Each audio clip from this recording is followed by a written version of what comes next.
The webinar will begin shortly. Please remain on the line.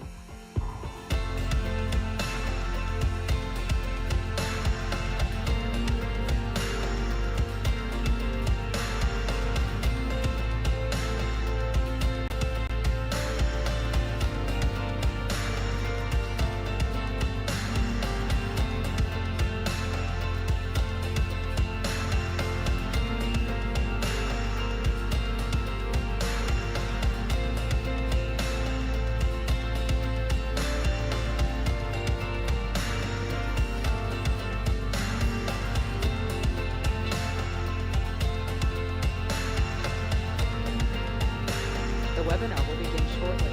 Please remain on the line.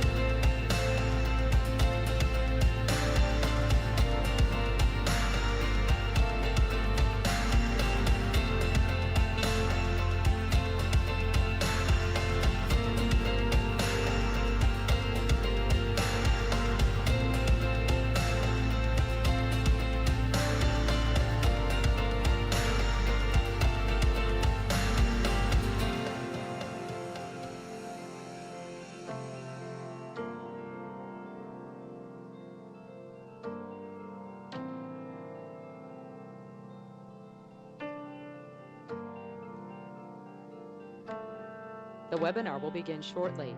Please remain on the line.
The webinar will begin shortly. Please remain on the line.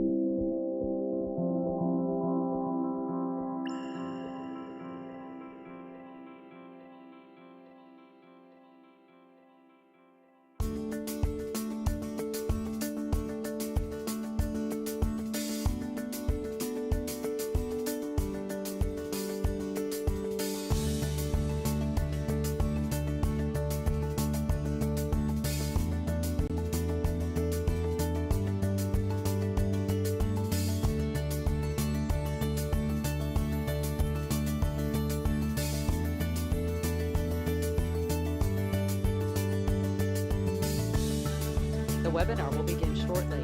Please remain on the line.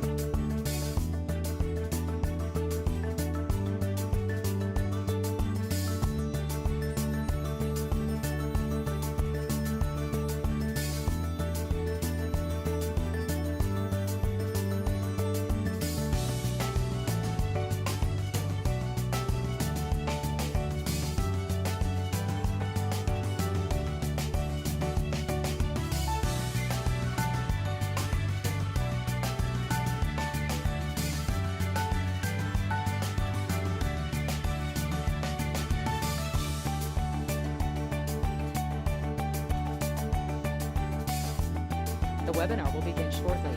Please remain on the line.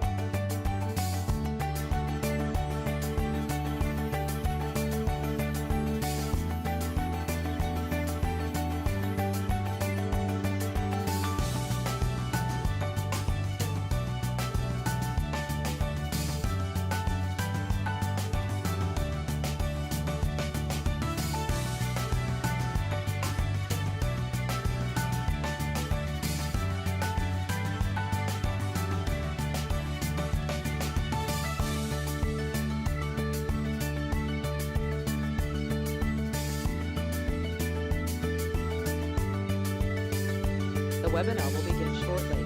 Please remain on the line.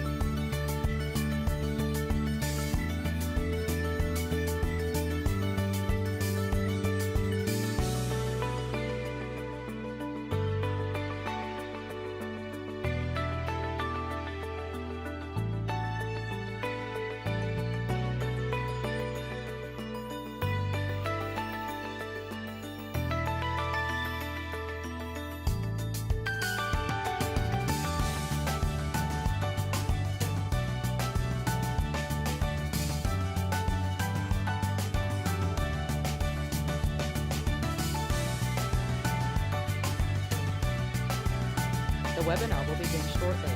Please remain on the line.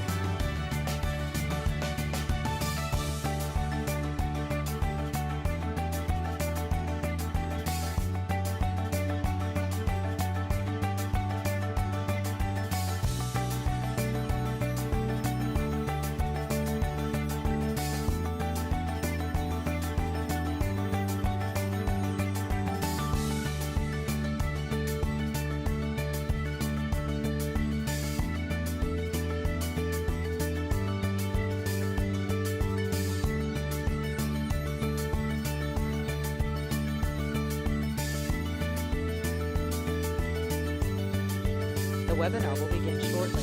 Please remain on the line.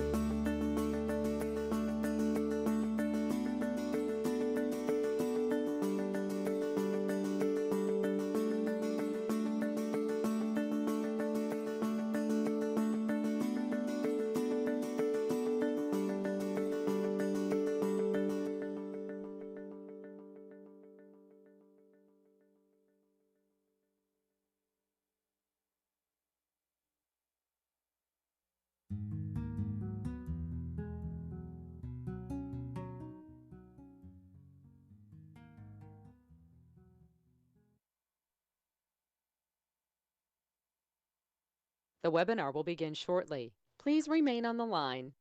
The broadcast is now starting. All attendees are in listen-only mode. Call this meeting to order. Tonight we are live here at City Hall, as well as we are streaming live as well to our virtual audience. I would like to mention that tonight we are missing our Vice Mayor. He is quite the vice mayor for our city. He is a great CPA, financial institutional guy, but he also hunts elk. And right now he's somewhere in the Colorado mountains. I hope there's a GPS coordinates on him and he's safe. But, he's out there killing his annual elk. So we wish him the best in his hunting, and I can't wait for him to get back and join us again. But so we wish the best to our Vice Mayor, Nate Kilton. As always, we always start off in prayer and then the salute to our flag. And I literally think it's the most important part of our meeting and how we start our meeting. So tonight we're very, very honored to have Reverend Raymond Williams from the Plant City United Pentecostal Church lead us in prayer. Reverend, thanks for being here this evening. What do I do? This is with this one? You can take that off, sir. It's your choice. Thank you. Thank you, Vice Mayor. Father, we thank you, Lord Jesus, for blessing us today. We thank you, God, for bringing us together. We pray, Lord God, that our minds be in unity, that God, you bring us together, Father. We do, Lord God, into your will. We pray, God, for civility among our people and our nation. Bring us closer together, God, that we be one people again. And I pray, God, for the decisions that are made here, God, let it be done decently in order.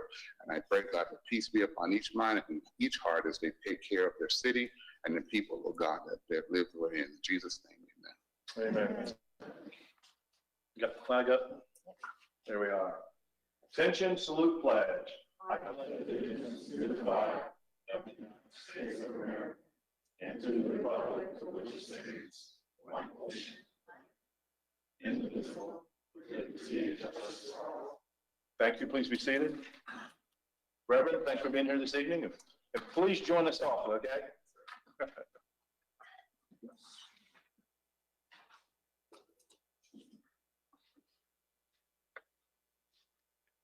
Madam Clerk. Public comments? Okay, you had two options this evening. One was the public had the opportunity to be able to send in public comments. We did receive those. It has been disseminated amongst the commission. We appreciate the public comments for those that mailed in and emailed in their public comments to the city clerk. Madam Clerk, thanks for getting those public comments to us. But also, at this time, we're open for public comment. Would anyone in the audience like to address the commission at this time regarding any matter other than the public hearings we have on the agenda tonight? Seeing none, the public comment is closed. Madam Clerk, next item. Consent agenda? Before we ask for approval of the consent agenda, is there any item like to have removed for further consideration? Tell you one thing, that is one loaded, packed consent agenda, isn't it? What's the pleasure of the commission? Move to approve the consent agenda. Second that motion. Been moved and seconded. Any discussion? Seeing none, we're going to have a voice vote this evening because we have a little glitch in our software. So, Madam Clerk, please call the roll. Rick Lott? Yes. Bill Dodson? Yes. Michael Sparkman? Yes. Mary Mathis? Yes. Thank you. It's approved with a vote of 4-0. Before we go on further, Mr. City Manager, would you just expand a little bit? Because I know we have a lot of people here tonight. We only have 3 open chairs. Well, now 2. And we have a lot of people in the audience here tonight. But I thought of particular interest tonight that would be the dog park that, Oh, the bridge? not just the bridge. Just the bridge. Yes, sir, I'd be glad to. The dog park is a very important project that's on there. We've been working on that for some time. And with tonight's action, this project will now move forward. We have Tampa Bay Marine Inc. selected as our contractor to construct the elements of the dog park that will include a brand new paved parking lot with appropriate drainage and retention structures. It also will have lighting, nice LED lighting, bollard lighting, on both ends of the centerpiece bridge across the East Side Canal, connecting the brand new parking lot over to the existing dog park features, and there'll be some additional lighting over there. But all in all, I think it's going to be a very nice finish to that project and bring another very high-end amenity to our community. A lot of people use the dog park now.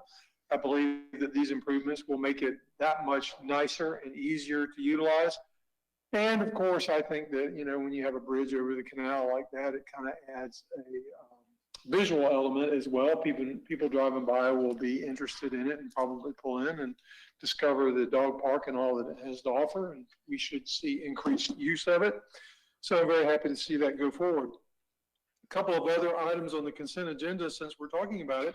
We are buying additional equipment in our Parks and Rec department. We have basically a skid steer loader that will be used by our parks maintenance crews and allow them to move materials, mulch, dirt, and other things that they do in their daily work. So it's a very important piece of equipment for us. We also just approved the purchase of 11 brand new vehicles for our police department, along with all the related emergency equipment to outfit them for use to serve our community. And we're also buying a specialized 5-gang reel mower that will be used to maintain our fields by our Parks Department. So there are quite a few interesting things on tonight's consent agenda. Well, thank you for the update on it. I just, once you go through all the items and so forth, there's not just a consent agenda, there's a lot of action items that improves the quality of life in Plant City. So, thanks for updating us on some of those items there. Mayor, you can tell you can tell it's a new fiscal year. Beginning October 1, things start happening real fast, and especially capital outlay items like is listed on consent agenda is usually the very first thing we see after the first meeting in the new fiscal year. So, Makes it right. yeah, we get some things accomplished right away. I'm just disappointed it wasn't more. I'm sure the next one will have more on it. Mr. Sparkman? Yes, sir, Mr. Mayor. I also had to comment to the city manager today that I want to know what kind of bridge that was. It cost $300,000. He reassured me the bridge was a minor expense and everything else, and other amenities that he told just then, as he told me earlier. I concur with that. It's not the bridge to nowhere, it's the bridge to somewhere, right? Thank you, Commissioner Parkman. Madam Clerk, next item. Reports of officers, boards, and committees. Mr. City Manager, welcome back. Good to have you back from vacation. It's good to be back. I'm sure you had one busy day getting caught up on everything. Yeah, it's been an interesting Monday for sure. Moving on to my report.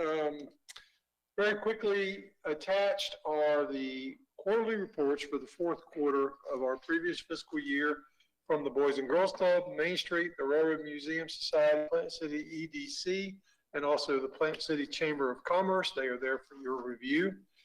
And I also want to point out in part 2 of the written report, you'll find a number of complimentary letters and phone calls about city staff and the services that they have rendered to members of our community.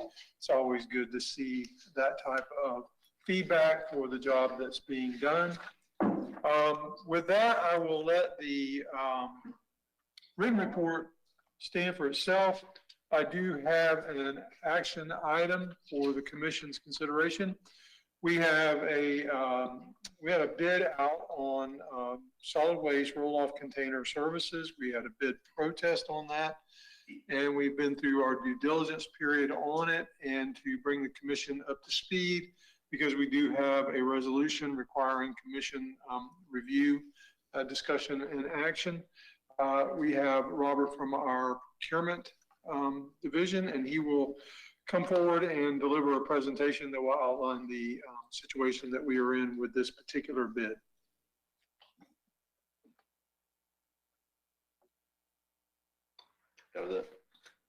Good evening, Mayor and Commissioners. My name is Robert Rosenstein. I'm the contract specialist for the procurement division. On July 10, procurement issued an invitation for bids for roll-off container service, which includes compactors.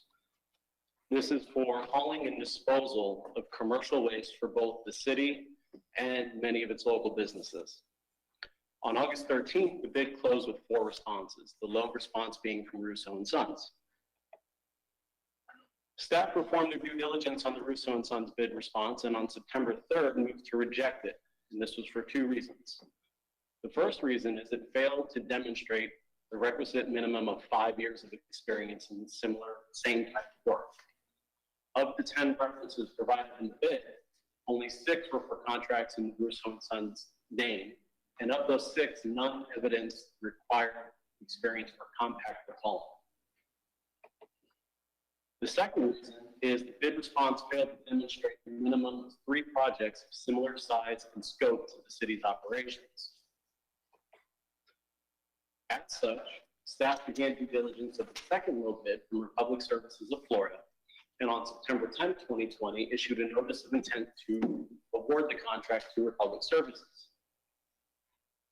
1 week later, on September 17, 2020, Russo and Sons hand-delivered a formal bid protest here to City Hall, and that led to an October 8, 2020 meeting between the city manager, the city attorney, and the procurement manager, along with representatives from Russo and Sons and their counsel. After reviewing the bid protest, the relevant information, and meeting with Russo and Sons, the city manager concurred with purchasing's determination. This evening, there's an agenda item before you recommending the city manager be authorized to enter into an agreement with Republic Services of Florida. This agreement would be for a 2-year initial term and would provide for 1 optional 2-year renewal period. Thank you. Thank you. Any questions, Mr. Rosenstein? Seeing none, what's the pleasure of the commission? We have a resolution here for approval. Move to approve the resolution. Second. It's been moved and seconded to approve the resolution to approve the bid for Republic Services of Florida for the roll-off container services. Any discussion? Yes, there's Mr. Dodson? It's not often, as a matter of fact, it's rare that I would choose to speak on a matter that I feel like it's important to speak on. Typically because when recommendations are made by our staff, they're well documented, well supported, and makes total logical sense. On this matter, though, I question on the basis of the way in which the bid documents were worded, I guess, that made certain requirements of the bidders such that may have been too stringent for them to be able to meet. The company, what's it called, Russo, which is a part of the Orion Waste Solutions company, happens to be in that position, I guess you could say. Yet, when you go deeper dive on the information that's supplied, they actually are part of a very big group that has a great deal of experience in the area of waste handling and containers and compactors. I think what it comes to for me is this is a matter of the city imposing a cost on its residents for an additional $95,000 by the second highest bidder, which is Republic Services, when it could be supplied quite adequately by the lowest bidder, Orion, which is, or Russo and Sons, which is owned by the same management team that owns Orion. I think if the wording of the documents and the bids were differently proposed, it would enable them to show that they have plenty of sufficient experience to adequately perform the duties outlined and required by the city for this service. This is it's a business activity that's a very simple business activity. Actually, it involves a contractor that the city would employ to provide a service on behalf of the city through the solid waste department for about 40 of our commercial customers. And they would provide containers, open top containers in various sizes, and also with a capacity to compact the solid waste that's contained in the containers. And so when I look at the question of what the staff makes of the bid requirements that they have adequate experience, I also look at what is the knowledge required to perform this service. And it comes down to, okay, you have a contract with a subcontractor and they would provide roughly 40 containers of varying sizes, which they have said in their statements that they have, just not in the place where the city was looking for them. And they have the drivers to drive the trucks that pull the containers that require a certain license to be able to do that.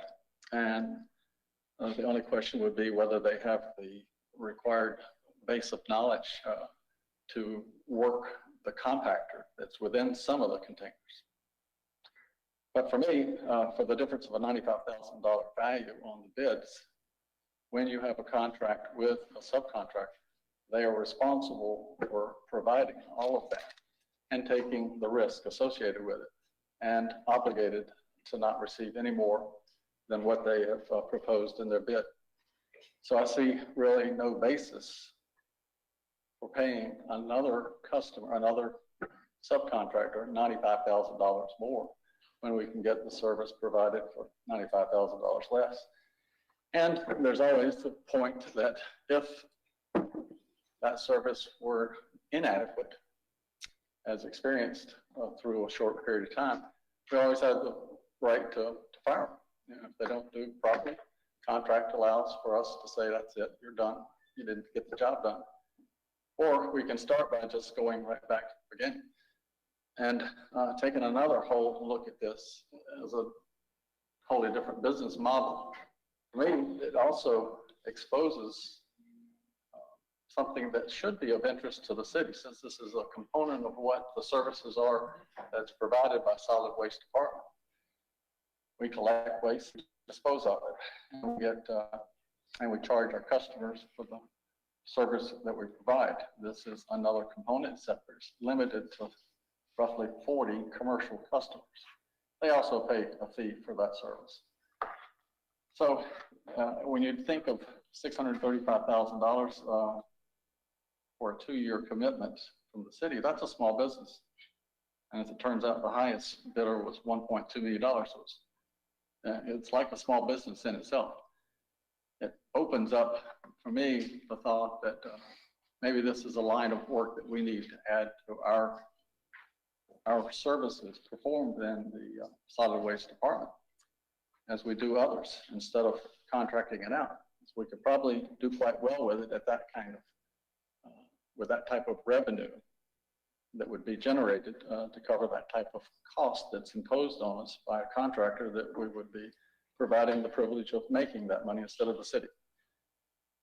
I'd like to do a deeper dive on it. It's already been several months since this going back and forth between the city and the proposed contractor, and then ultimately leading to a letter that withdraws them from further consideration. I, for me, cannot vote for this because I don't like the idea of giving up roughly $100,000 of revenue to give to a second highest bidder when we can get it done first. You know, we serve as an oversight. We act like an oversight committee for the people that vote us in office. That's what our duties are. As I said earlier, vast majority of the time, staff does quite good. But I think in this case, I would raise the question of whether this is the right thing to do. And I would propose that we take a deeper dive and look at this again before enacting it and having to spend $95,000 more to get something done that we can do for less, and even considering further whether it's worthwhile to conduct this type of business on our own when there's time to do it. I recognize that that might take the next year before that would be known, but we could spend this next year doing that and preparing to understand that line of work better and deciding on whether it's worth our while to extend that level of service to our solid waste department. Mr. City Manager, I think you have like 3 questions I heard in there from Commissioner Dawson. Would you like to respond to those questions? Yes, Mr. Mayor. I think that there's a couple things we can address here. We can hear from our solid waste director, Jill Sessions, on why the service levels or the experience levels that were in the bid were important to them. Procurement may also want to weigh in on that. I will address one of the questions myself, certainly going through this process. The question of whether or not this was another aspect of solid waste business that the city should entertain getting into certainly came to my attention as well. And as Commissioner Dawson has cited, that is not something we'll be able to answer in the short term. That will require quite a bit of study and looking at the business case, the capital investment, and so forth. But I do believe that it's certainly well worth exploring. I think everybody understands that to be in the situation that we're in, we had a bid spec that was put out. It had certain requirements. In reviewing the responses against those requirements, the lowest bidder did not have all of the various requirements or specifications met. And that led to the process, the rejection, then the protest, the due diligence, and then brings us to where we are tonight. I would also ask that in considering what the options are here, we would hear from the city attorney as to going outside of that particular bid spec and the requirements that were put out for this particular service. And that would be how I would respond to those various questions. And we could start with Jill Sessions to talk about the experience requirement. Evening, Commissioners, City Attorney, Mayor. I had to explain internally too what the difference are between an open top roll-off container and a compactor container. As you said, this company has a lot of experience in open top roll-offs, which is construction material, and it's typically placed on sites where there aren't active customers. And there are no electrical components to it either. A commercial grade compactor, you have to actually disconnect it from a power panel, reconnect it, and it's very hazardous. And they're also very expensive. So one compactor alone can cost $40,000 or more. So if there's damage to that or injury, I know someone who was almost killed by the door on one of those things. When he pushed it back in, the door blew open and hit him and knocked him into the wall. So easily $100,000 can turn into a big loss if the company does not have any experience. And Orion was to not demonstrate any experience. I had one compactor customer for 4 months. So to me, it wasn't worth the risk. I know you said that we could award it to them and see what happens, but we're responsible for the customer relationship here. They're our contractors, so ultimately the city's relationship with their customers could be tarnished if we allow them to do on-the-job training. As far as analysis of taking this business back in-house, I actually looked at that a couple of years ago. And at that time, it was not cost effective for the city to do it. Now, as the bids continue to go up in price, it's time to relook. But as you know, we're also in the process of going to automated residential garbage collection. So during the 2 years of this contract, as I look at the cost for the city to provide this roll-off service, the time may actually work out to where it's cost effective for us to do it, then we would bring that to the commission, because this contract is two years with 1 2-year. When we take over the commercial accounts from the county, will there be additional roll-offs, compactor roll-offs in that? Do we know of, or I would think there would be. There are. I can't recall at this time how many there were, but those were under contract with those haulers as well. So right. We met with the county back in 2016 or so. Yeah, that's coming up. What is it? 2 years from now? Mm-hmm. Yeah, initially the county. So maybe that'd be a good time to be able to do the analysis is when we're taking over all those customers. Is that at the same time as these 40? That's 2023. So yes, we could time it. That would be good timing. Okay. Those right now that are in the county, we get a 10% franchise fee on. So we don't touch them. We get 10% of their gross revenue. Did that answer all the questions? No, I want to question you some more, because I'm struggling with the whole notion of what is required of a contractor to perform this duty. And it sounds very simple to me. The money is more in the capital outlay than it is in the knowledge required to perform the service. A couple of drivers, the contractors, and then you have the city and our customers. The customers belong to the city. The contractor works for us. There's a lot of parties involved in this process. So you wonder where all the money is going.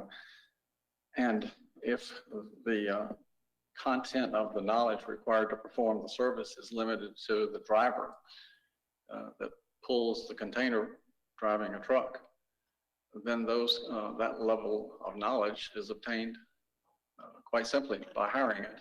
If they require a license, a commercial license to drive the truck, there's plenty of those. If they need specialized knowledge to operate a compactor that's attached to the container, in certain cases, I assume there's training for that. There's risk associated with solid waste that we know of that's significant, and we recognize them every day because we have those workman's compensation claims that are heavily brought to us by solid waste and public works types of situations. I just don't see how it's not something that we can't do ultimately and do it well and probably for less than we would by paying a contractor to do it for us.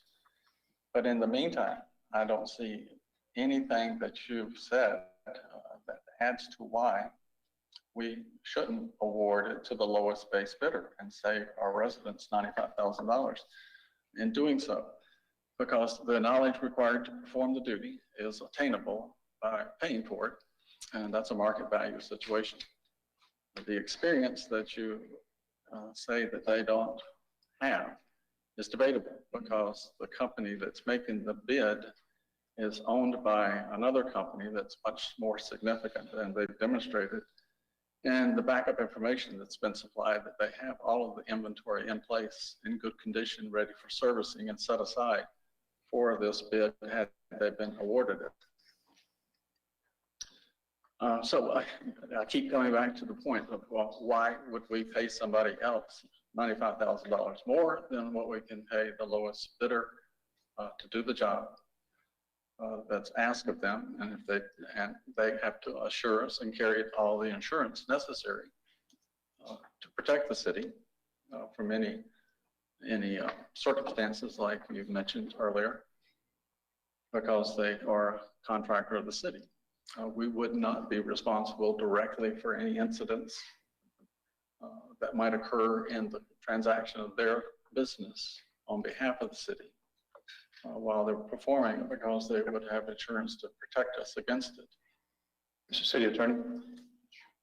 While this is ultimately the City Commission's decision, in making that decision, you cannot ignore the bid specifications that were out there. There are two important points that were made in the, and it was outlined in the letter from the city manager. One is that the low bidder failed to show that it had the requisite experience with a minimum of 5 years in the same type of work prior to the bid date. And the second is of the 10 references, they were supposed to submit references of a similar size and scope, and none of them were viewed as similar in size and scope. So I don't think you could ignore their lack of experience.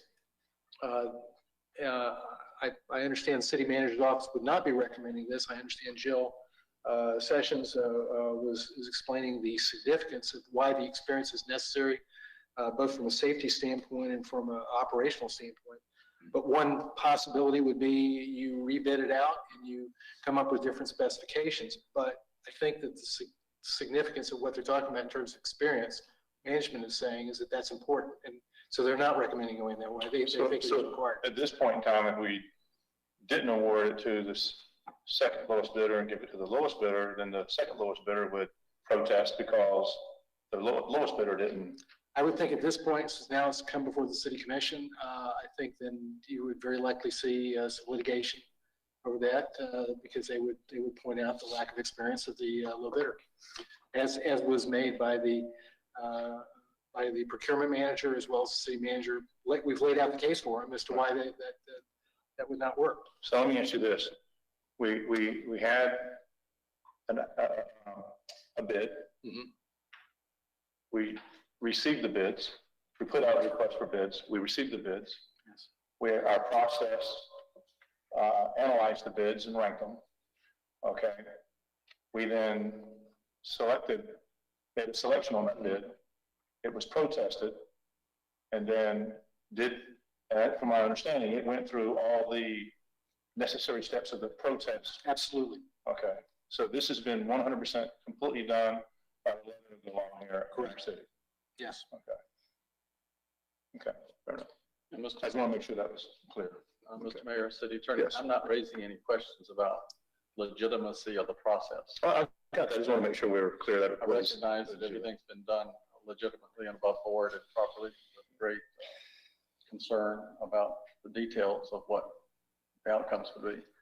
I'm raising the question about whether what our staff has done in this matter is more than what is necessary to provide a service to our customers and do it with the same outcome that we would when we would pay $95,000 more to the second highest bidder, second lowest bidder.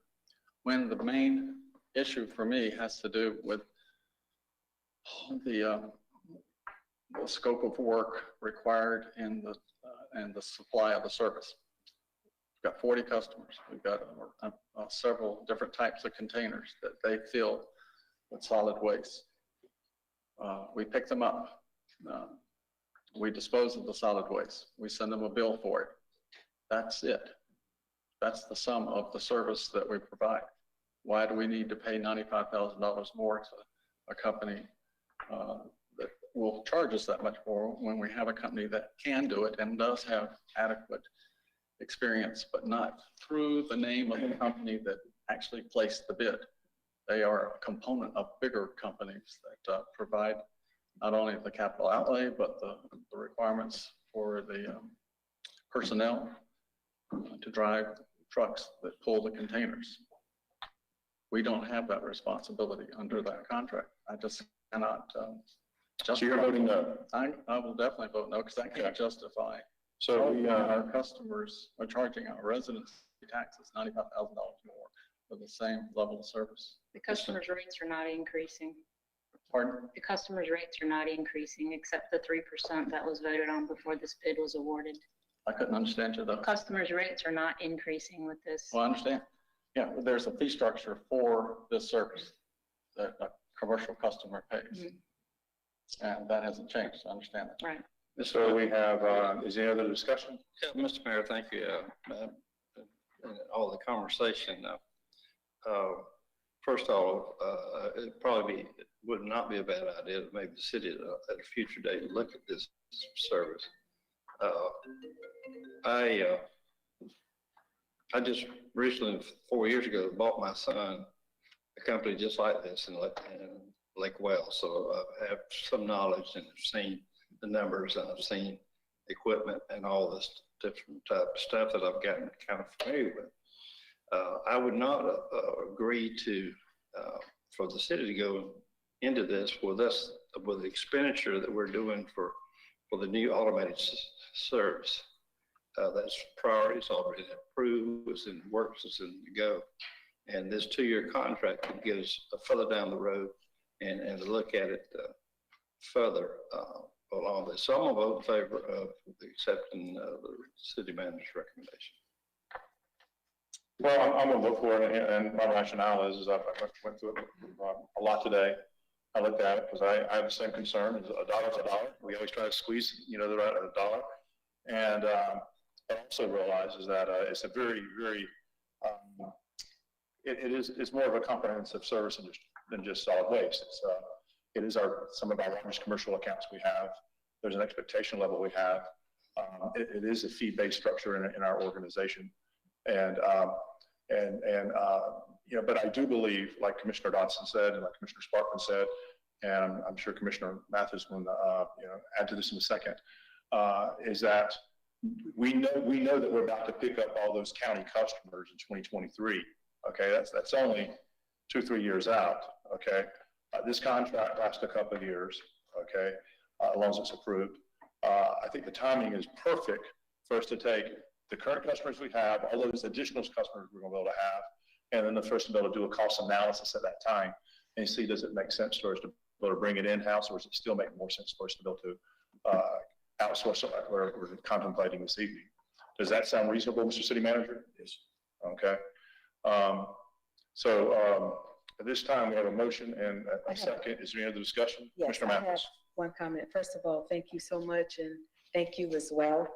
I will be voting for this, and the one thing that really got my attention in this resolution was a line that said it was determined through several weeks of requests for clarification from Russo and Son, the company did not meet the criteria set forth in the bid. I understand what Commissioner Dotson is saying, but in business, if you don't give what is required, you could lose a bid or anything, whatever the business is. So hopefully, in 2 years, we'll go with this company. I'm voting for Republic Service of Florida. And then in 2 years, the city, as you said, could look at maybe we can take up this service at that point. But right now, we need to move forward. So I will be voting for this resolution. Okay. Commissioner, Madam Clerk, can you go ahead and call the roll vote? Wait, You had an additional comment? Yeah. Commissioner Dawson. I'd just like to call attention to the city manager to make certain that in understanding the responses to this inquiry tonight, that procurement department look carefully at the language that's used when bids are requested of proposers, that the language that's used will not limit competition, and that will give more opportunity for more bidders by selecting language that allows the required necessary reasons for becoming a bidder, but not any more than that.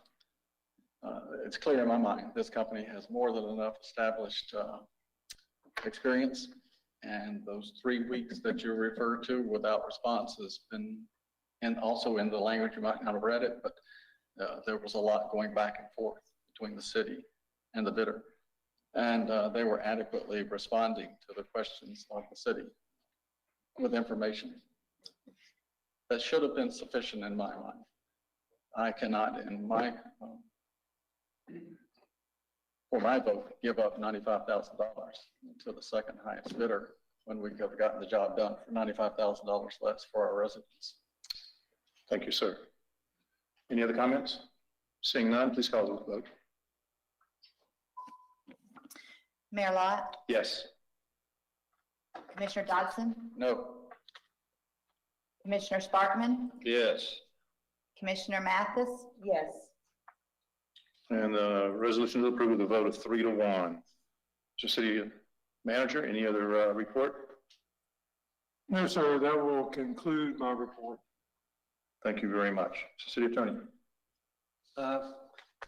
Mr. Mayor, at the last meeting, City Commission adopted Resolution 191-220, and in that resolution, I had made a mistake and said the mayor was authorized to sign the amendment. It was actually to be signed by the city manager, and in fact was signed by the city manager the day afterwards. Good. At my approval, my signature of approval and correctness. So we caught this today, and so we would ask. So we have a technical error we need to correct. Yes, and so I have a resolution correcting that error to authorize the city manager to sign the amendment as well as ratifying his action previously taken.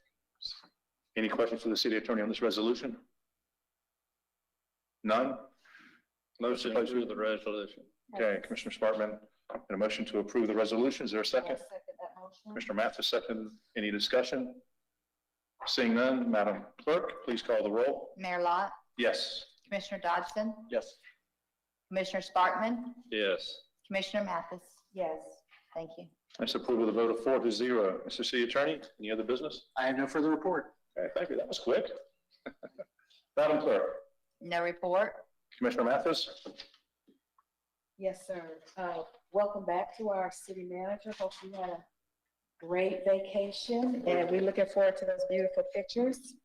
But I want to say that you left someone in charge. I checked on her, and she told me I got it. Miss Mercedes Perez, thank you for being in charge in his absence. I do have several things. First of all, Christmas is a beautiful time of the year. I love the magic. I love the kids seeing them with Santa. I love the holidays, baking and cooking for my family. We're gonna be over. Come on. Got some new recipes to try. Love seeing the grandkids open the gifts. I have received several calls over the weekend about our Christmas parade. I am not saying cancel it. It is a great time, a great event, but I do have a concern. We do have a pandemic going on, and I went to that organization's Facebook page, and this is my concern. If the city manager can maybe call them and look into it. I know that the state doesn't have any mandates, but I was looking for maybe some guidelines or recommendations for them because I'm concerned about the participants, especially our young kids. I looked at Hillsborough County's website today, and they have something called the COVID-19 dashboard. And almost every school in this area, almost in the county, has had more than one case, a case with students and faculty. So we're concerned about the kids, concerned about our spectators, concerned about our visitors that's coming in, because I know Lakeland has canceled their parade. Are there going to be any guidelines you could check on, Mr. City Manager, or any recommendations for participants and spectators? Because next Wednesday will be a month from the parade, and if so, we need to get it out. Also, I was concerned about things like, should we be throwing candy and beads at this time? I mean, I didn't see any, like I said, any guidelines or recommendations from that group. Also, I was thinking about at the end of the parade, they have, I think it's the Rotary, I believe.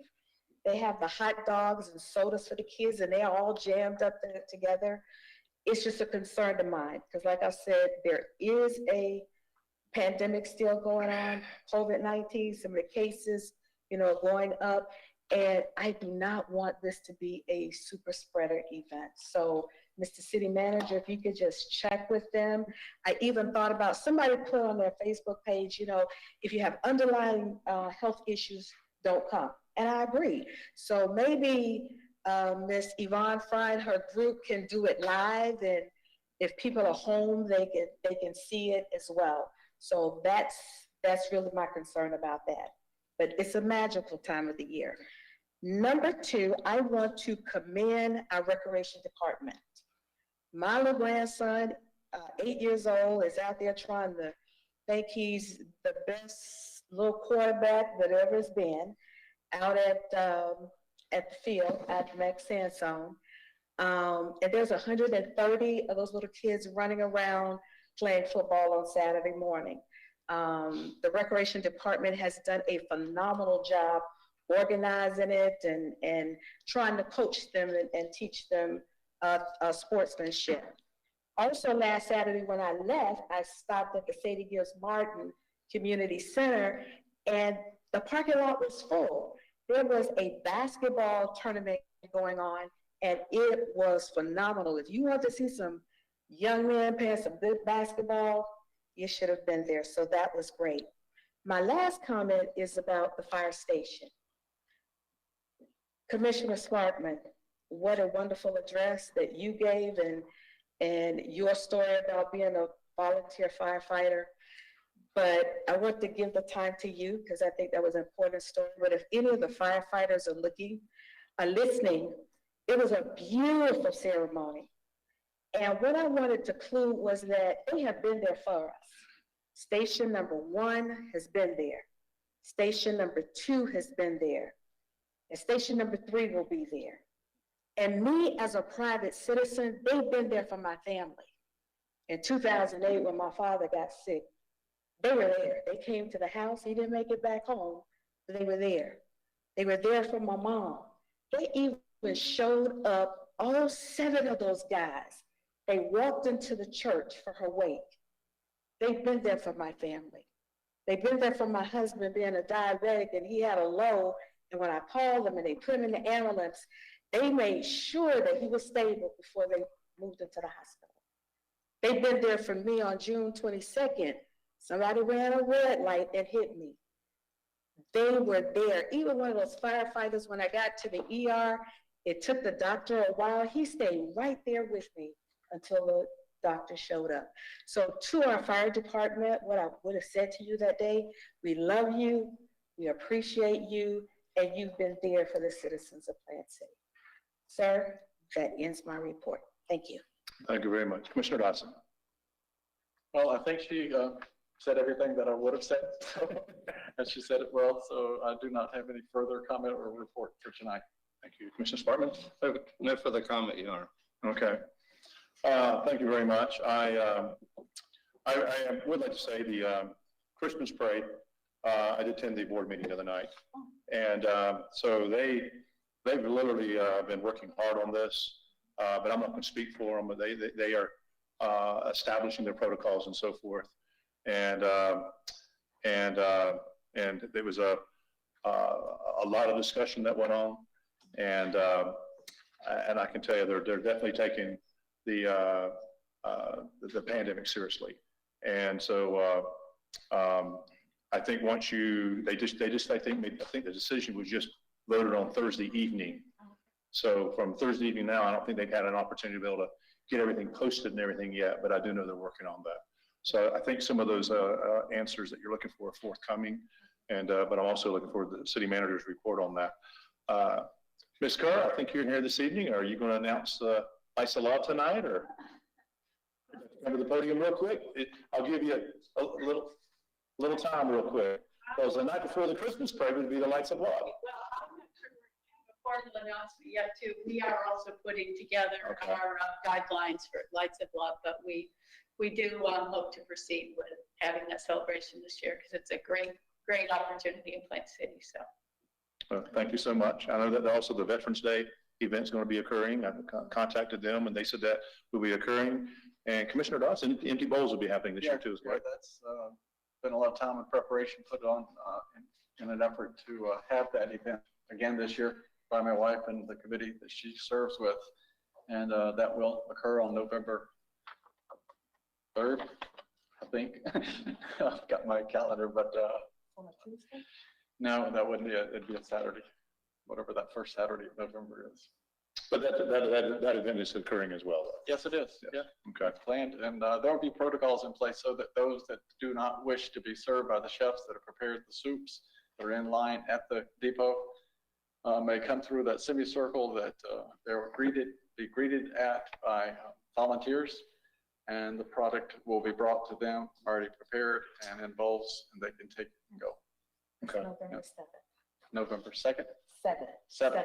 The date is November 7th. Thank you.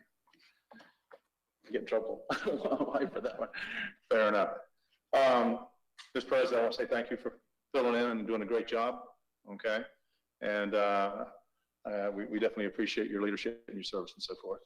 I did get a letter here from Doug Belden. As you know, they're building the new tax collector's office over on Sydney Road. And he just wanted to thank many members of our city staff that has made that a reality. And starting with our city manager, Julie Ham, Robin Baker, Marlene Sanchez, Tatiana Austin, Justin Ham, Victor Castro, and Mike. I'm going to apologize ahead of time, but I think it's Pacala. Is it Pacala or Pacala? Mike Pacala?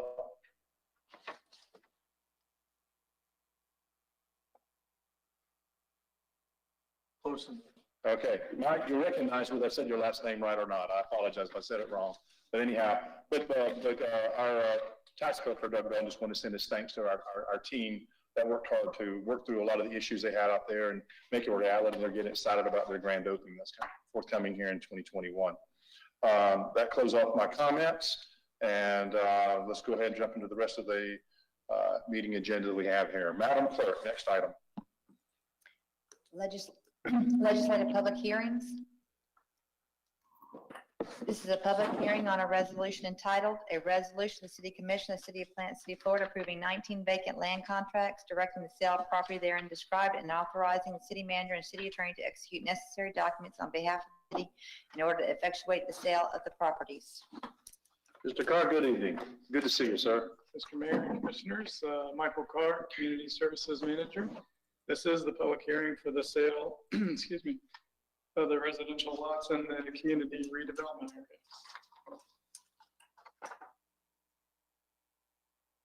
There we go, thank you.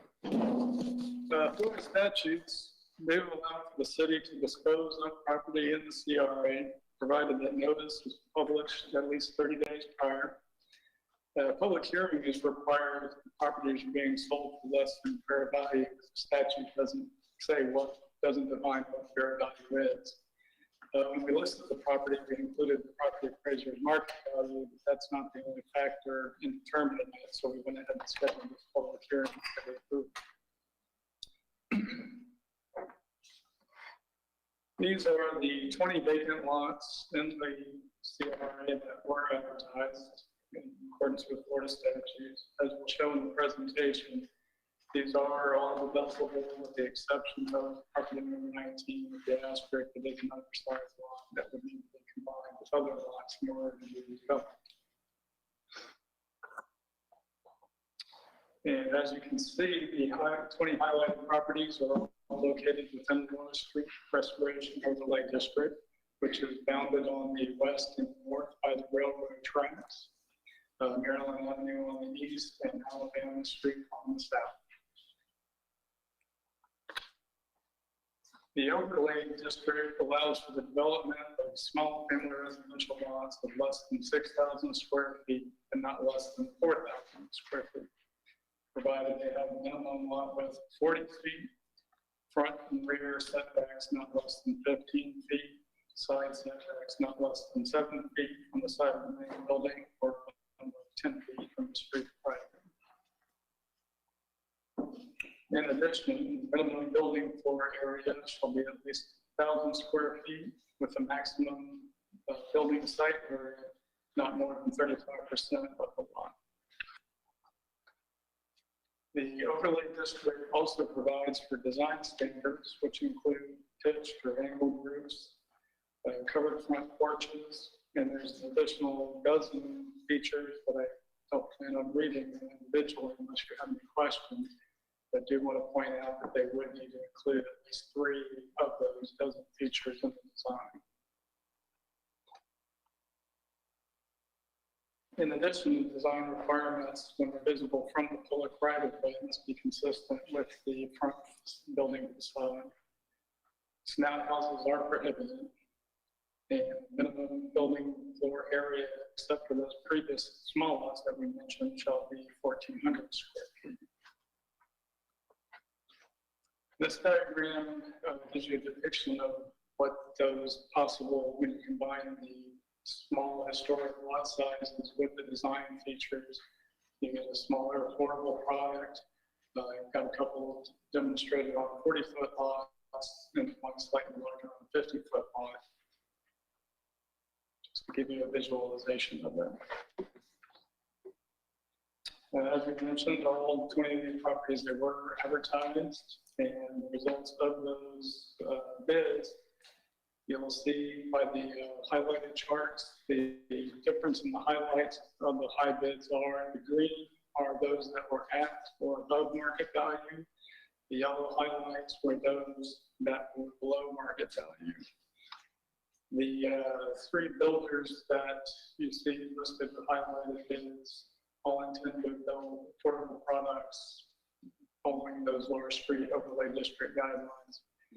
There are 2 individuals that also bid on single lots.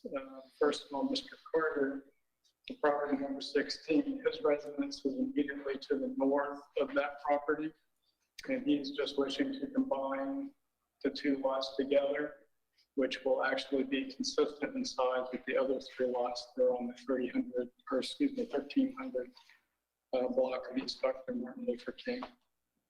And Mr. Arona, for property number 18, is located immediately to the east His current property does not have enough room to accommodate a driveway project within the setbacks. So he was interested in combining this with his property so that he could provide driveway access at this time. And of course, our one lot is grayed out, number 19, the undersized lot didn't receive any bids at all. Did you have any questions about the bids at this time? Yeah, why would the lot number 19 not receive any bids? Is it because of the size of the lot, or? It's undersized, it can't be developed on its own. It would have to be combined with one of the neighboring properties. So what's the recommendation there? We'll keep it in the city possession at this time. It's not going to change hands. Is there a neighboring property we can merge it with? And the challenge is, I don't know how well you'll be able to see it going back to the map. So you see it's at the very bottom, number 19, by South Alabama Street. There is the church immediately on the west side of, however, the church building is oriented to the back of it is, this would be to behind the property basically.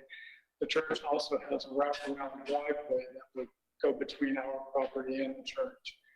On the north side of that property, there is a residential parcel. The challenge there is there's a sliver in between that's owned by a different owner that I believe they got the tax deed sale. So they would actually have to combine all three with three different owners. So just assuming that's why no one was interested in this. Okay. So we could just maintain the property continuously. And of course, that is one of the appeal of selling lots as well, is not only getting, housing as well as also foregoing any future maintenance costs to the city that we wouldn't incur any.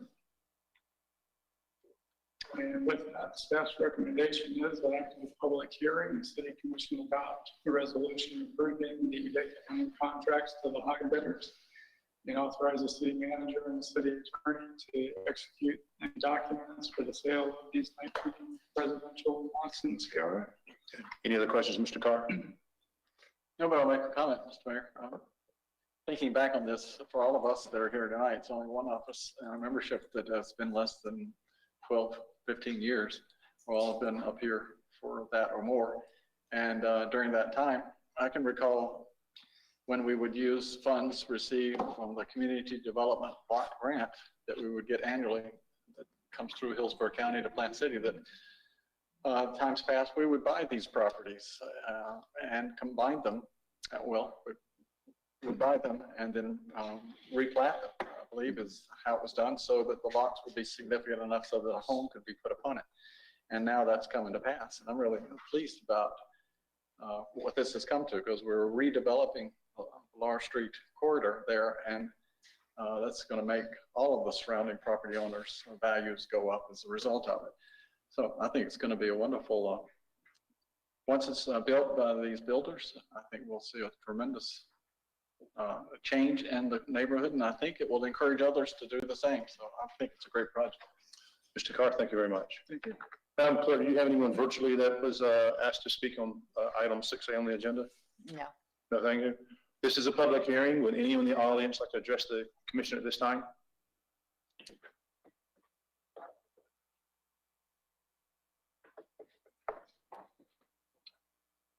Good evening. Good evening. Name and address for the record. Maurice Wilson, 1104 East Renfro Street, Plant City, Florida. Of course.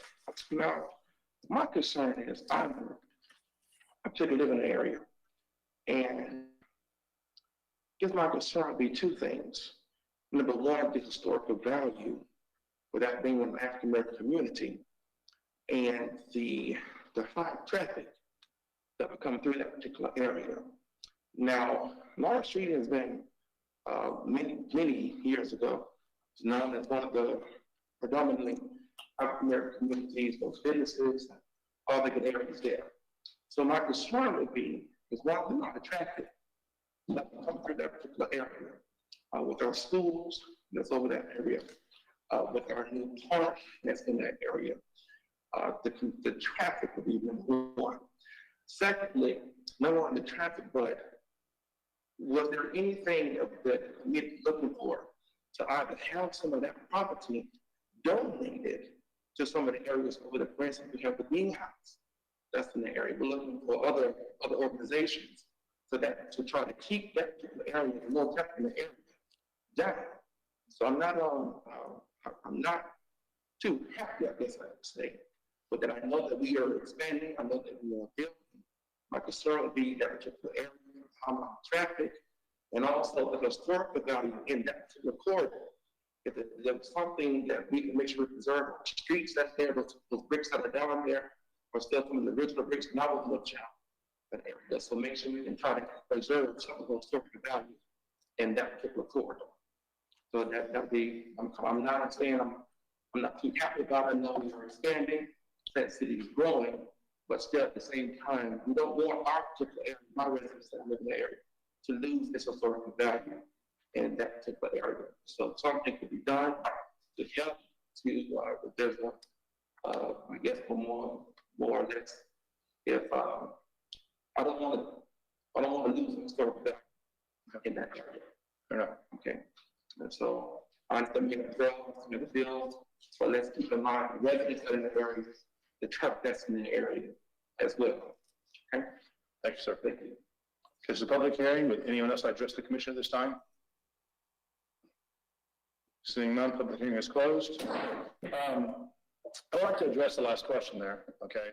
And is that this is something that's been a vision for a long time. There's been many studies and so forth that's been worked on the Wall Street project and so forth. It's been a vision that it's not something that just occurred in the last year or two. It's been around, I've been on this board 17 years and we've been talking about it for 17 years. And if anything, I'm a little ashamed it's taken us 17 years to get to this point. But things takes time. We made the investment and in Cooper Lake, okay, and there to a park. And part of that goal there was to take care of the flooding in the area. If you remember the flooding, if a hard rain came in, there was a lot of homes with water running in the middle of their homes and so forth. And so we decided it's hard to go out and develop these properties or get anyone involved if we don't take care of the flooding first. So we took care of the flooding first. We built the park. We then made improvements to Marie B. Ellis Park. Okay, we want to make sure that the city's amenities around there were in good shape and everything. Then we started working on the roads and infrastructure and so forth. And like you've been saying, Commissioner Dodson, we've been for a period of time accumulating properties. We demolished those properties that had buildings on them that was no longer that could be, remodeled or saved. Okay, we put properties together so we'd make it large enough to be able to put, a home of 1,400 square feet or larger on it. And so now we're to that point where all these investments are hopefully going to pay off. So to me, this is to me a very proud moment, okay, because we're now have 19 lots and we have, multiple organizations that want to invest in the community, and hopefully that the investment, brings in beautiful new homes because they have to be new because there's nothing there now, okay, and that will promote other people to invest, and so we have that resurgence of Laurel Street. The goal is to be able to bring Laurel Street back to, either its heyday or close to its heyday, So I'm very excited about this. I'll obviously be voting yes for it,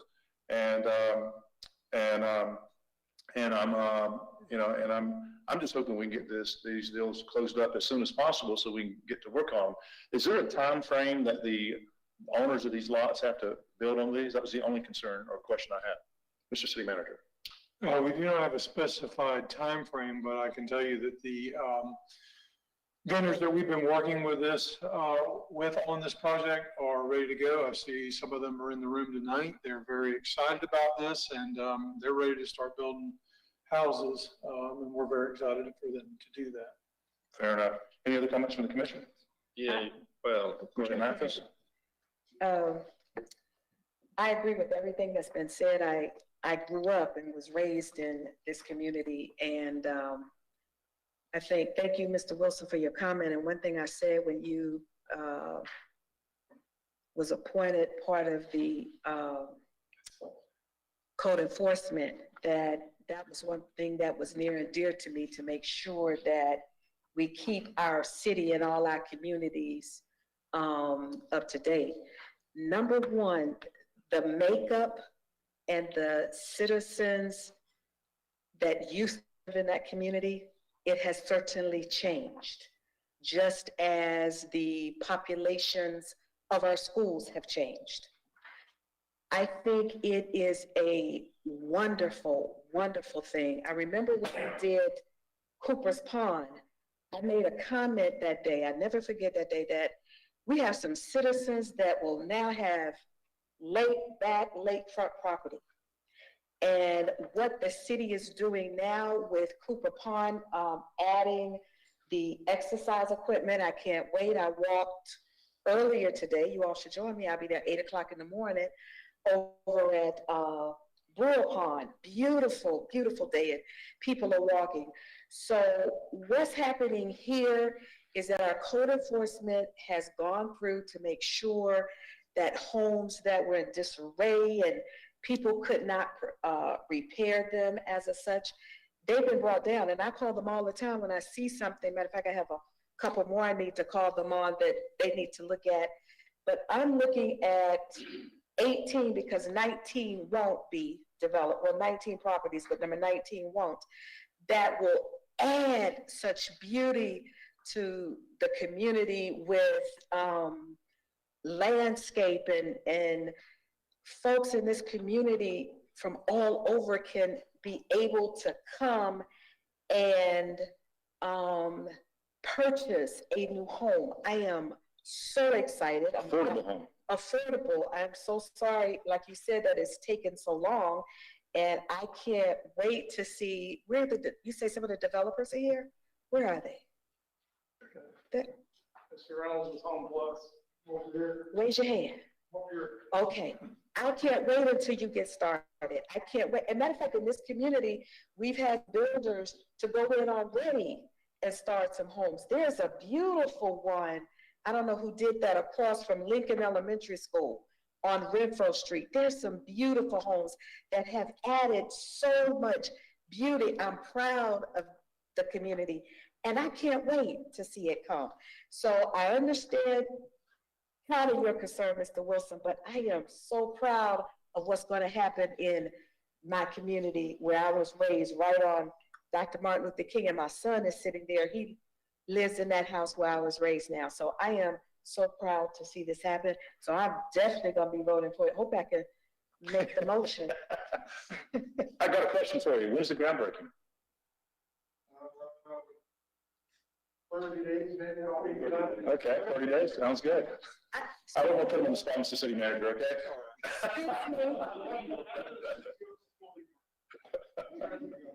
Excuse me, sir. I want to know about that. I'm retired now, so I want to be there when you break that first. Thank you. Commissioner Mathis, Yes. since this public hearing is closed, would you like to make a motion? I'm sorry. Yeah, oh, sorry. I yielded to the lady. Oh, okay, I'm sorry. Thank you, sir. Mr. Parker. Now, I was just going to comment that you're correct in the number of years it's taken us to get to this point. And it is affordable housing, and it is infill. And everybody says infill. This is actually an infill project. So I'm proud to see it finally coming about. Hopefully it kicks off other opportunities, yes. No further comment, Your Honor. Thank you. Commissioner Mathis, Commissioner, first up, City Manager, you have a comment first?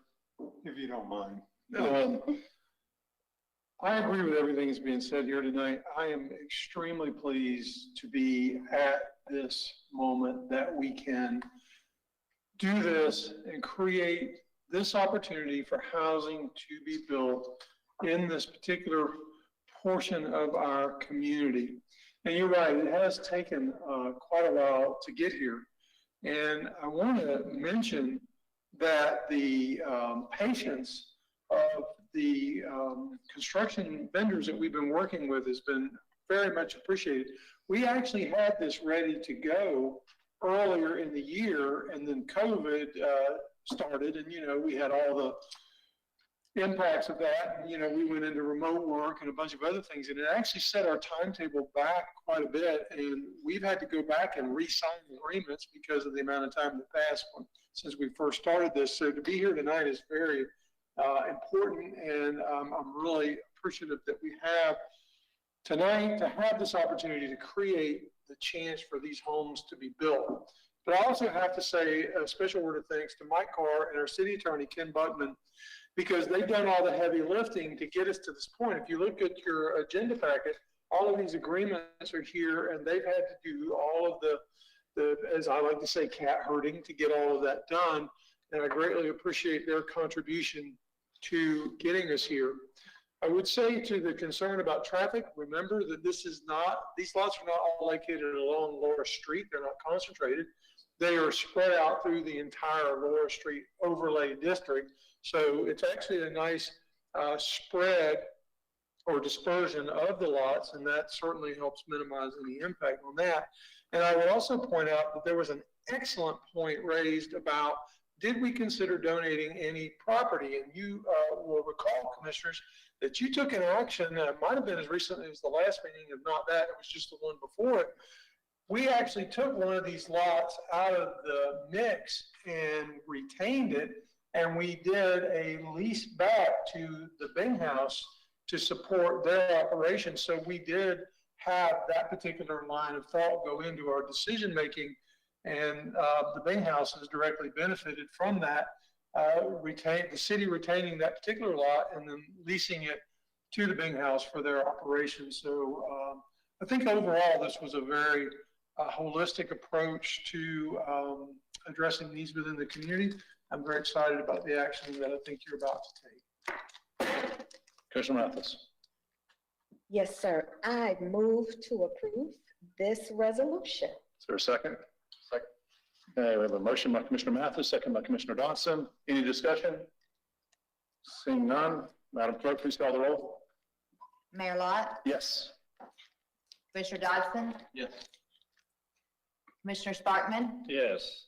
Commissioner Mathis. Yes. Thank you. And with a resounding yes, this is approved 4-0. This is something to celebrate, everyone. So we're all excited and we can't wait to see the end result. So let's get to work, okay? Madam Clerk, next item. This is a public hearing on an ordinance entitled, an ordinance of the City of Plant City, Florida, adopting an amendment to the comprehensive plan and the comprehensive plan future land use map as provided by law and providing an effective date, PC/CPA 20-03. Yeah. Okay, we have a presentation. Is that going to be by Mark Hudson? Yeah, he's on the line. Okay. Mr. Hudson, I understand you're virtually on the line. That is correct, Mayor. Can you hear me? Well, I wish you were here, but we're glad to have you virtually. Please proceed. Okay, if I could have my slideshow, I believe they're bringing it up. The one thing to remember that has transpired since we last spoke on this plan amendment a couple months ago is, by your instruction, we sent this to the Department of Economic Opportunity for their review and comment. And we have since received those comments, and they had no objection on this plan amendment or the subsequent one I'm going to discuss in a few minutes. But this first plan amendment is PC/CPA 20-03. If I could have the next slide. This shows you the general location of the plan amendment as part of the Vieira development.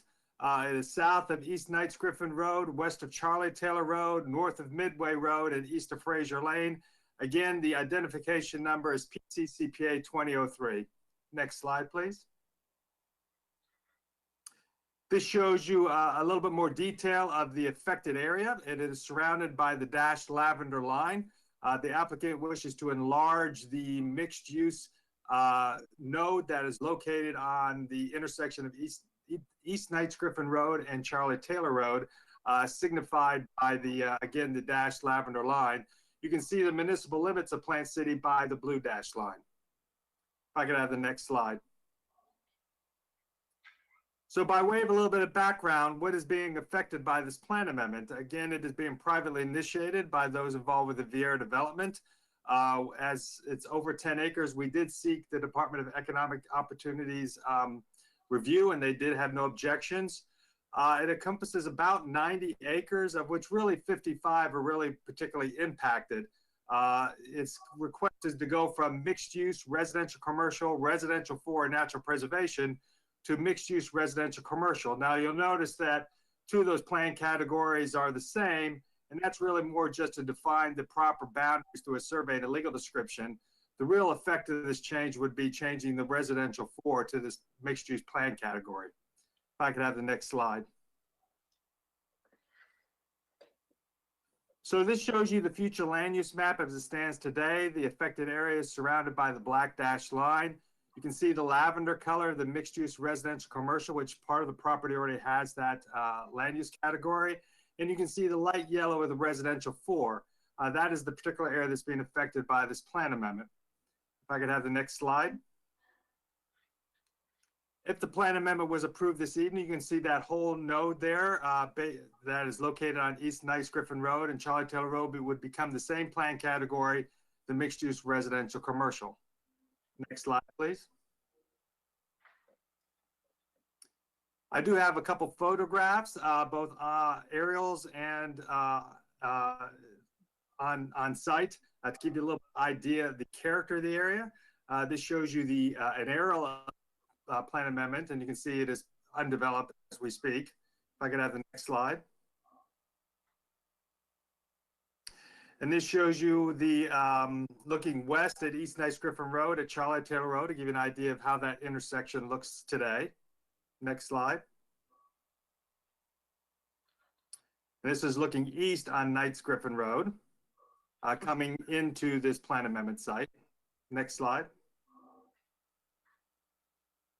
And this is looking north on Charlie Taylor Road. The plan amendment site would be on the left-hand side of the photograph.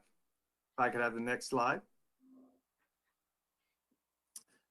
So we do analysis based on maximum build out. Now the property has a significant amount of entitlements today.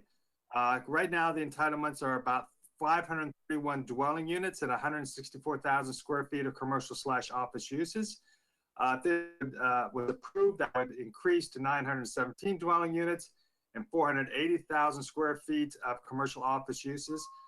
Based on its location, it does require a planned development district. These plan categories do not guarantee that these densities and intensities can be achieved. How it does give limits of what can be requested. This will be further refined through the plan development process, which has been initiated. The applicant, from my understanding, and the applicant is present, can describe this a little bit more, but they're not particularly interested in these additional entitlements. What they're looking for is a larger area to better design their overall project and to be able to better place these uses based on the entitlements that are currently in the PD, but I'll let them explain that in more detail. If I could have the next slide. Our staff did review this by the Imagine 2040 Plant City Comprehensive Plan. The full goals, objectives, and policies are in your packet. However, I would just note that we felt that this application was consistent with policies related to neighborhood conservation, community development, enhanced hometown charm. The next slide. Growth management, provision of public facilities and housing. If I could have the next slide. We did get some comments concerning school concurrency, and as they go through that process, they will be required to go through that to ensure that there's the required student stations to serve this development, not only this 80-acre parcel or 80 or 90-acre parcel, but also the whole 1,000-acre development of Vieira. Also, Hillsborough County made some comments on transportation impacts, and those will be further studied again as part of that process in consultation with Hillsborough County. If I could have the next slide. We did have this, went through the process and did have this reviewed. The Planning Board recommended its approval on June 24th of this year. The Planning Commission did the same on July 13th. As I mentioned, we came to you to request transmitting this to DEO on August 10th. We heard back from the DEO that they had no objections on August 31st, and we're here for your consideration for final adoption. If I could have the next slide. And finally, Planning Commission staff recommends that the City Commission adopt an ordinance approving PCCPA 20-03 that proposes to change the land use designations of the affected parcel to mixed-use residential commercial. With that, Mayor, I stand for any questions, and I also will note again that the applicant is available to provide responses as well. Thank you. Any questions, Mr. Hudson? Mr. Hudson, I have a couple of questions for you. So you mentioned that the applicant, and I'm going to ask the applicant, so I'm sure they're online listening, so they'll have an opportunity to listen, answer this as well. But they're currently approved right now for 531 dwelling units, and then 164,000 and a few extra feet of commercial office space. And so that office space is being asked to be increased by about 3 times, okay, the size. And then not quite doubling, but from 531 to 917 dwelling units. You're saying in your presentation that they're not intending on using those dwelling units. But you also mentioned that they've already applied through the PD. Is that accurate? That is my understanding. Your planning staff could better give you an idea of when that was applied for, but my understanding is that has been initiated. Okay. Fair enough. I'll stay on the line because I'm going to come back to you for a question a little bit. If the applicant's online, would the applicant like to speak at this time? Mayor, yes. Truett Gardner, 400 North Ashley Drive. Can you hear me? Yes, sir. Perfect. So Mark always gives a very comprehensive presentation. And just so you know, I do have Diane Chadwick. She's our planner with Stantec. She's also on the line. And as Mark mentioned, this affects 55 acres out of the total Berea development of 1,008. So this actually only impacts 0.5% of the overall project. And as Mark mentioned, this is being done for planning purposes, really, as the site gets further evolved and this gets closer to hopefully development. And to answer your question directly, we are not seeking, even though this plan amendment would allow us to, we are not seeking an increase in the density or the intensity over what has already been approved. This is just for that northeast quadrant to allow it to have more of a commercial nature up in that area as opposed to spread throughout the entire site. And as proof of that, we have submitted our final, what we think will be our final PD site plan. We've been through several iterations with staff. They've been wonderful to work with and have been pushing us hard to really have a project that Plant City can be proud of and that really reflects the hometown charm. We feel like we're there, but in that application, it proves out the point that we are not asking for an increase in either the density or the intensity of the overall development. And so with that, and given that we've been to the planning board, the planning commission, you before, as well as up to the state, and then now back to you, all of which we've had unanimous support, we would ask for your support with this application. Mr. Garment, a question I have for you, since you've already, submitted your PD for approval, and that's going to be forthcoming here in the next couple of meetings we have coming up, would you have a problem if we approved the comp plan amendment and the PD at the same time? I mean, because right now what we're talking about is a hypothetical situation where you may use 917, you may not use 917, it might be 531, it might be in between. And the whole idea of the PD is so we know exactly what we're approving, And so I'm not really sure if there's a reason for us to go, rush and approve a comp plan amendment tonight when just in another meeting or two, we're going to be we'll be reviewing the PD. I know personally, I don't know how the rest of the commission feels, but I sure would like, first of all, to look at both at the same time.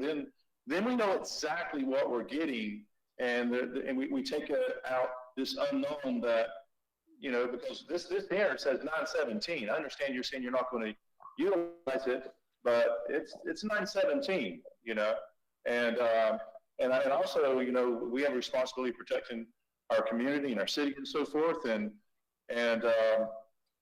I'm not saying you would do this, but you never know what could happen. Things change, economy changes, election changes, all kind of things changes, if we approve this entitlement, all of a sudden the property is sold to someone else, then all of a sudden that, even though we know what you have great intentions, that next buyer of that property, they could do it, we're now stuck to 917. So, would you have a problem if we, let this public hearing open until we review the PD? That way we could prove both at the same time? To answer your question, we have no real existential problem with what you're suggesting, and a lot of times a comp plan amendment will run with a PD application and end up at the same place at the same time, and just the way you suggested it.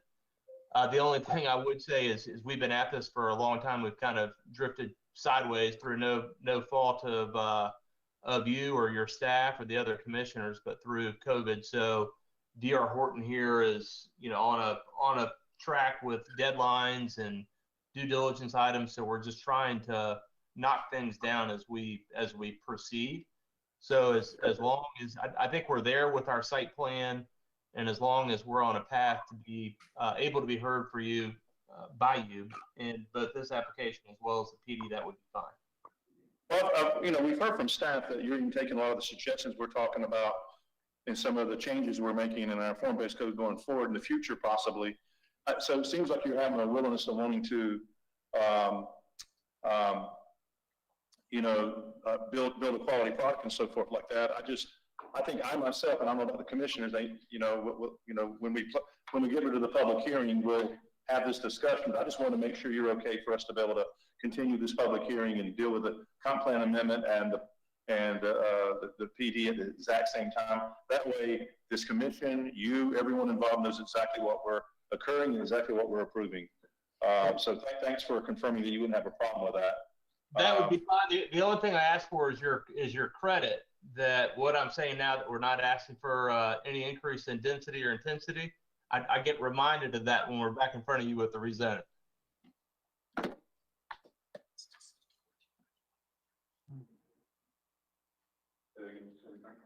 That was an attempt of humor that failed. We got it. We're going to be considering the PD on December 14th. So that's our next meeting. Julie Ham, is that correct? Okay. And Mr. Mayor, I do wish to establish that there is a history for what you're proposing, and it's proved fruitful as a result of delaying one so that we can have the other component in front of us at the same time. We get full value referral of how the project is going to be presented, and then we can make our judgments from it instead of doing it one step at a time. And then it doesn't confuse the citizens either. Right. I think it's a better approach. Okay. Does the applicant have any other comments they'd like to make? I have a comment. This is Diane Chadwick with Stantec. You just mentioned a December hearing date. We have not yet gotten that confirmation from staff. So could we be told what our hearing dates will be? Okay. Ms. Julie Ham is coming to the podium, and she's going to confirm whether I was accurate with that statement or not. I sure hope I'm accurate. Ms. Ham, good to see you. Name and address just for the public record. Julie Ham, Planning and Zoning Manager for the record. Thank you. Yes, the tentative, or the schedule that we have proposed is that the PD would be going to the Planning Board November the 18th. We're setting the public hearing on November the 23rd, the public hearing on December the 15th. Okay, do you have those dates? You hear that? I did. Thank you very much. So Okay. I assume this hearing would be continued to that date certain without a requirement for re-advertisement. That is correct. Okay. That attorney? As long as the commission agrees to what we're talking about right now, that is true. Yes. Yeah, it would be continue to a date certain, so there would no requirement for additional advertisement. You hear our city attorney on that? Diane, did you hear the city attorney on that? Yes, I did hear that. Thank you. Madam Clerk, do we have anyone virtually want to speak on behalf of this public hearing? Yes, I have a Lene Luttrell, and I also have a Travis Luttrell that would like to speak. They've requested to speak separately. Okay, I'm guessing ladies first. So Renee, you're going to go first, okay? Yes, my name is Lene. Can you hear me? Yes, ma'am. Please state your name and address for the record, please. Yes, sir. My name is Lene Luttrell. I live at 4708 Charlie Taylor Road. And as one of the confused neighbors, trying to track this project, thank God for Diane. She's been great in communicating. I would ask that things get advertised to the public more often. There's many people right around this project that are not aware of what's going on. And the applicant was saying and stressing that they're not increasing their square footage size, and that's true. They're only asking for what they're allotted. But the problem is they're shoving it all into this one tiny corner. All of it, right into this corner. We are asking that residential 4 be kept along Charlie Taylor Road. My home and business is located directly across from the area that's being discussed. In fact, one of the entrances to their community will be directly across from my driveway. And next to that could be a public school. Oh, and right around the corner, let's just have some apartments. Needless to say, our neighborhood is really concerned about what the future is going to bring.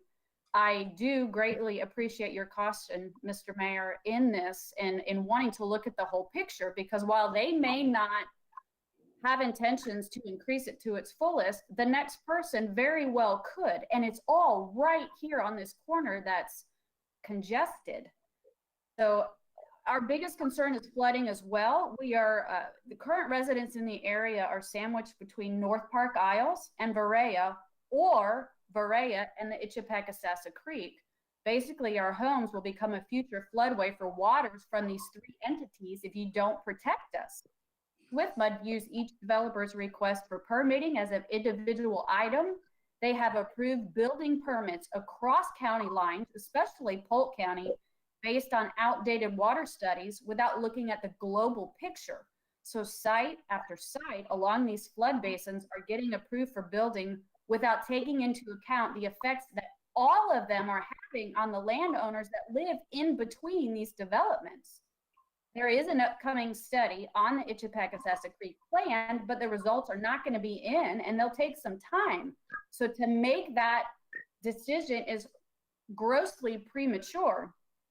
As a rural community, we're asking that each and every one of you do what you can to push the developers to think creatively regarding stormwater control and add increased water storage and takeaway to their plans. Please challenge them to be better than the minimal standards. Now is the time for them to plan for this and improve on it. You've decided that this is going to be the epicenter of future growth. So if you're going to explode growth in our area, then we're begging you to do it in a manner that does not destroy our homes and overcrowd our roads. Thank you so much. Mr. Luttrell, thank you very much. Is Mr. Travis Luttrell on board? Mr. Luttrell? Yes, I am. Can you hear me now? Welcome, sir. And I know that your wife gave her name and address, and I need you to do the same thing as well, okay? Yes, please. My name is Travis Luttrell. I'm at 4708 Charlie Taylor Road. And I want to thank you for the opportunity to speak. We are so happy to see the fabulous job that Diane and Berea have done designing an awesome community for Plant City. And it's going to truly be amazing. My question is Plant City and Hillsborough County doing to ensure that once amazing is built, does not adversely affect the rural and agricultural residents who already live here? In 2014, when I asked this question, you said you would protect us using residential 4 zoning restrictions. But now the Plant City planners are asking you to make their map all pink and remove that protection. So if you rezone, how are you going to keep your word? More importantly, how are you going to make sure that we are not adversely affected? I've heard that my concerns will be addressed during a future design phase in a future meeting. But wouldn't it be prudent to keep residential 4 along Charlie Taylor Road? That way, during the future design meetings, the critical decisions will be made with the residential 4 restrictions in mind. I'm concerned that if you remove residential 4 from the zoning restrictions, then you'll only look myopically at the layout of Berea and fail to step back far enough to account for how it affects the homes across the street. Plant centers planners are asking for you to make it all pink. I think a compromise would be a better solution. Keep Charlie Taylor orange, Knights Griffin pink, but keep residential 4 along Charlie Taylor Road where your residents and constituents already live. There are some issues I want to bring to you before the design phase, so that it won't be the first time you hear it when I bring it up later. The road that you see on Berea's map terminates into my driveway. That's important because I own and run a horse boarding facility for my property. Trucks and trailers routinely enter my driveway, but now they'll have to navigate your new intersection. The school to the north was originally designed to be inside Berea, but now it's conveniently pushed to the outskirts of Plant City, which just so happens to be my front yard. The school is also located in a known water hazard where cars routinely hydroplane into mailboxes and fence posts. What's going to happen when you build a school there? Where will those cars hydroplane? Ironically, just a few hundred feet to the south is vacant large land for sale. Wouldn't this be a better open area to have your new entrance? And there's no water hazard, and there's no need for residential 4 because there's no homes there. Engineers might be able to solve your water problem, but in public forums, I've only heard them say there will be no additional watershed occurring. It's not the additional, it's the here and now that's the problem. You are continuously flooding our property multiple times per year when I live in a 100-year floodplain. I would love to hear your engineers have the courage to say, while the minimum standard is no additional watershed, this project is so important to us in Plant City that we are striving for a less than current watershed. And while I'm excited to see all the amazing things Berea is going to build in this area, I urge you and I beg you to please keep residential 4 along Charlie Taylor Road. Most importantly, I ask you that when this amazing community is built, you've taken every and all action to ensure that your rural and agricultural residents are protected. Please keep residential 4 along Charlie Taylor Road. Okay. We don't have any other virtual participants, right? No, I never seen that. Okay, this is a public hearing. Would anyone in the audience like to address the commission at this time? If so, please come forward, name and address for the record. And welcome, sir. Thank you. My name is Brian Nelson. I live at 235 East Williams Road. I found it on 2 sides by the project. Mayor Lott kind of hit it already on her head what I was going to say, but I just want to reiterate that the citizens out there be concerned about this also, because they're wanting to increase the density or the number of dwelling units from 531 to 917 in this area. So they said that my concern was that they were not make the potential to increase the overall density. You know, the developers said they don't plan to use that, but as we know this, I think this has changed hands before it could again, just exactly as you pointed out. And I just want to make sure that something is locked in so that a future owner or different participants don't use all of that they're increasing to and not changing something somewhere else. Because I can keep it the same density overall. Thank you. Thank you, Mr. Nelson. This is a public hearing. Would anyone else like to address the commission at this time? Okay, so I'm not going to close the public hearing.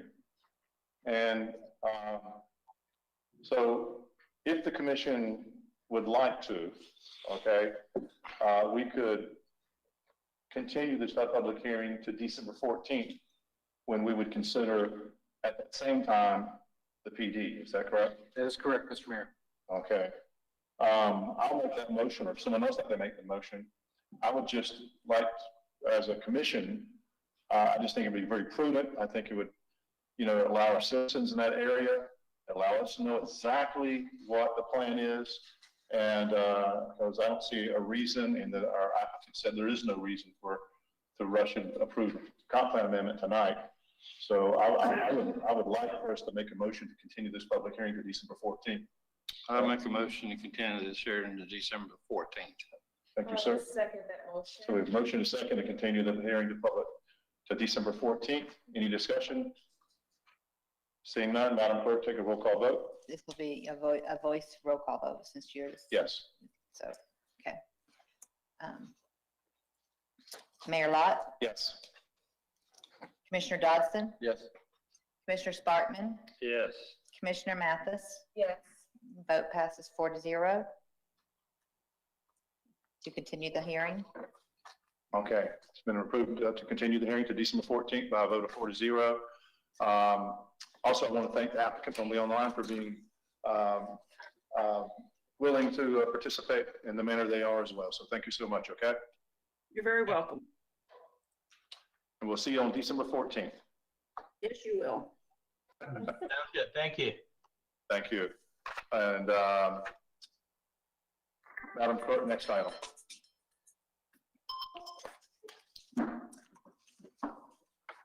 This is an ordinance entitled, an ordinance of the City of Plant, City of Florida, adopting an amendment to the comprehensive plan and the comprehensive plan future land use map as provided by law and providing for an effective date, PC/CPA 20-04.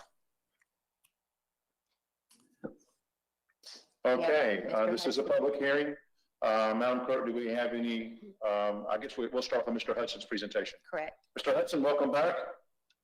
Thank you, and I'll see you on December 14th as well. What time fill your calendar up, Mark? My calendar's wide open. This is the second of 2 plan amendments that we were processing for the City of Plant City in our March cycle.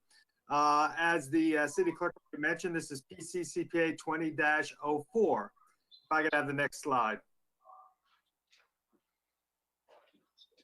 This shows you the general location of this map amendment. It is north of Interstate 4, west of North Park Road, south of East Sam Allen Road, and east of North Maryland Avenue.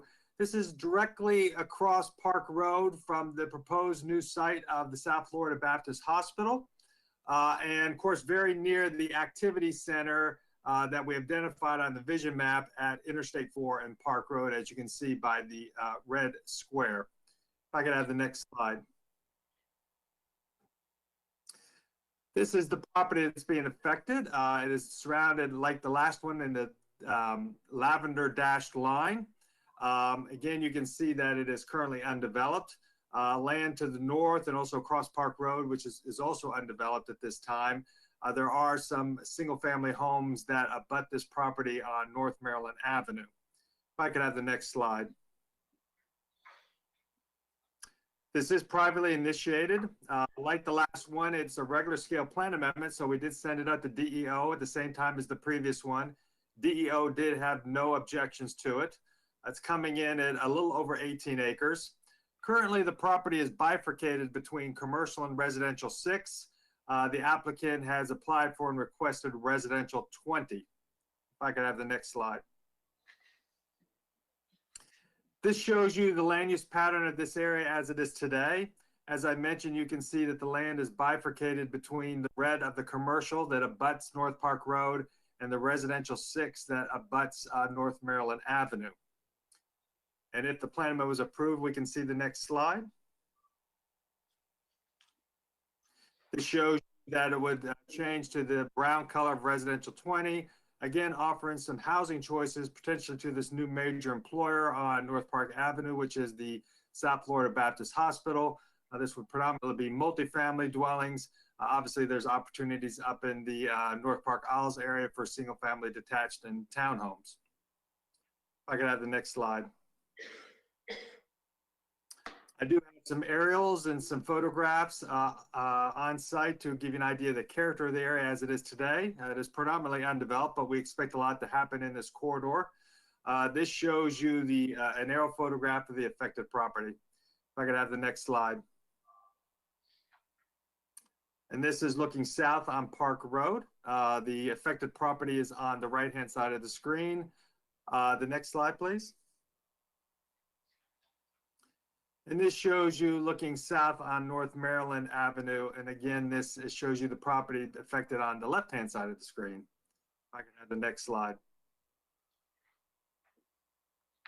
And this is looking east on Sam Allen Road in the general vicinity of this plan amendment. Next slide. And as I mentioned previously, there are a few homes that are in close proximity to this, and this just shows you a couple examples of some of those homes. So like the last one, we do analyze this based on maximum build out. This will require plan development as the previous one did based on its location.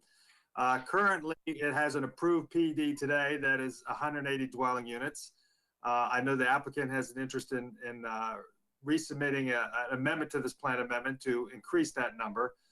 We analyzed it based on maximum build-out potential, which is 364 dwelling units, and comparison, and also in comparison, the commercial entitlements decreased significantly. Today, there's entitlements of about 165,000 square feet of commercial office uses, and based on this change, that would be reduced to just under 20,000 square feet.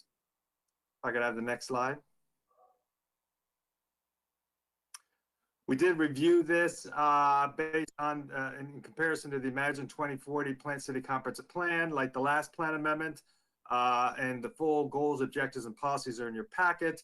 But we did feel it was consistent with the parts of the future land use summit that dealt with neighborhood conservation, enhanced hometown charm. If I got the next slide.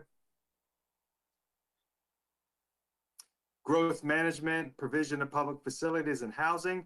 We also felt it was consistent with the provisions in the Northeast Master Plan. We're gonna have the next slide.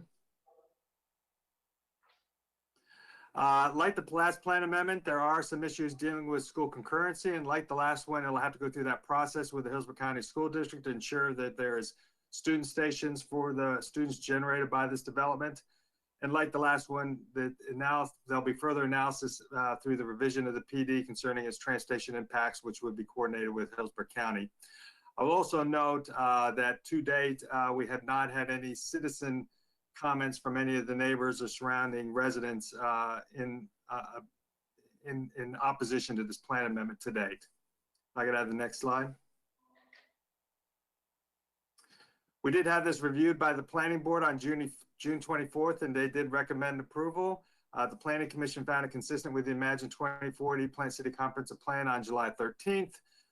We came to you for the transmittal hearing on August 10th.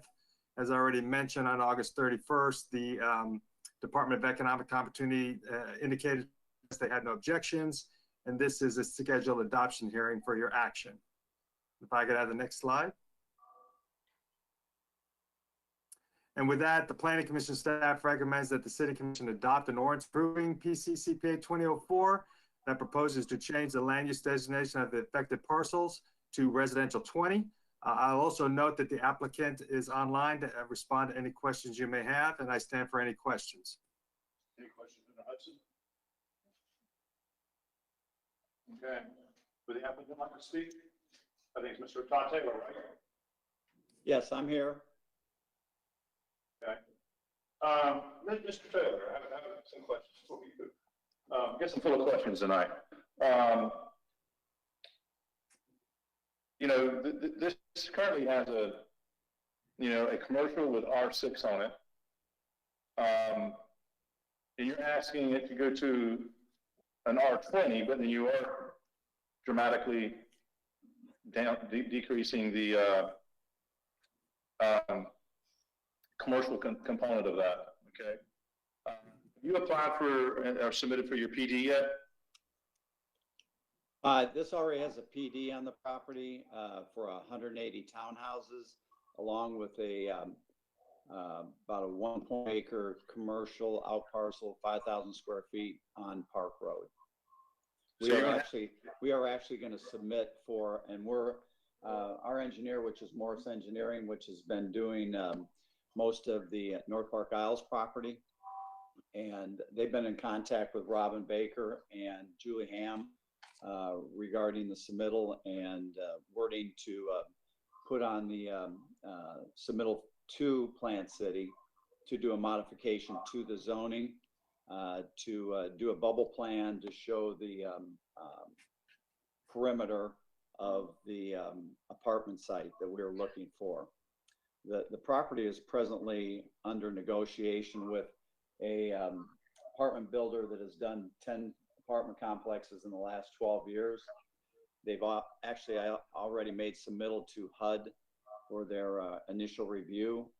And even though that we, because of the land use that we were able to go to, some years ago we were able to, without going through this process, go to a larger number, but because of changes that have occurred since 2005 when I first purchased this property, We are, through conversations with staff, we asked for the Res 20 and with a maximum units of 364 units. We are on the second and close to the final rendition of a site plan that entitles 292 units on the property. That includes garages, parking, 1.8 parking spaces per unit, a 5,000 square foot commercial at the entranceway, and as I said, we've already submitted, because of our conversations with staff, they were in agreement that we could submit the land use comp plan change along with the modification at the same time. So as you know, or may not know, HUD takes a little bit of time setting up their meetings and approvals. So we're probably January or February till we'll get the real thumbs up from them. But I don't know, I'm not the developer. I've developed many single family subdivisions in the Bay Area, but no apartment complexes. And so I'm not familiar with if they don't have a comp plan in place, the approvals, whether that'll hold up the approval with HUD or not. Okay. I just want to ask Robin Baker to come to us, and so have they already submitted? I was following what he was saying. I just want to make sure.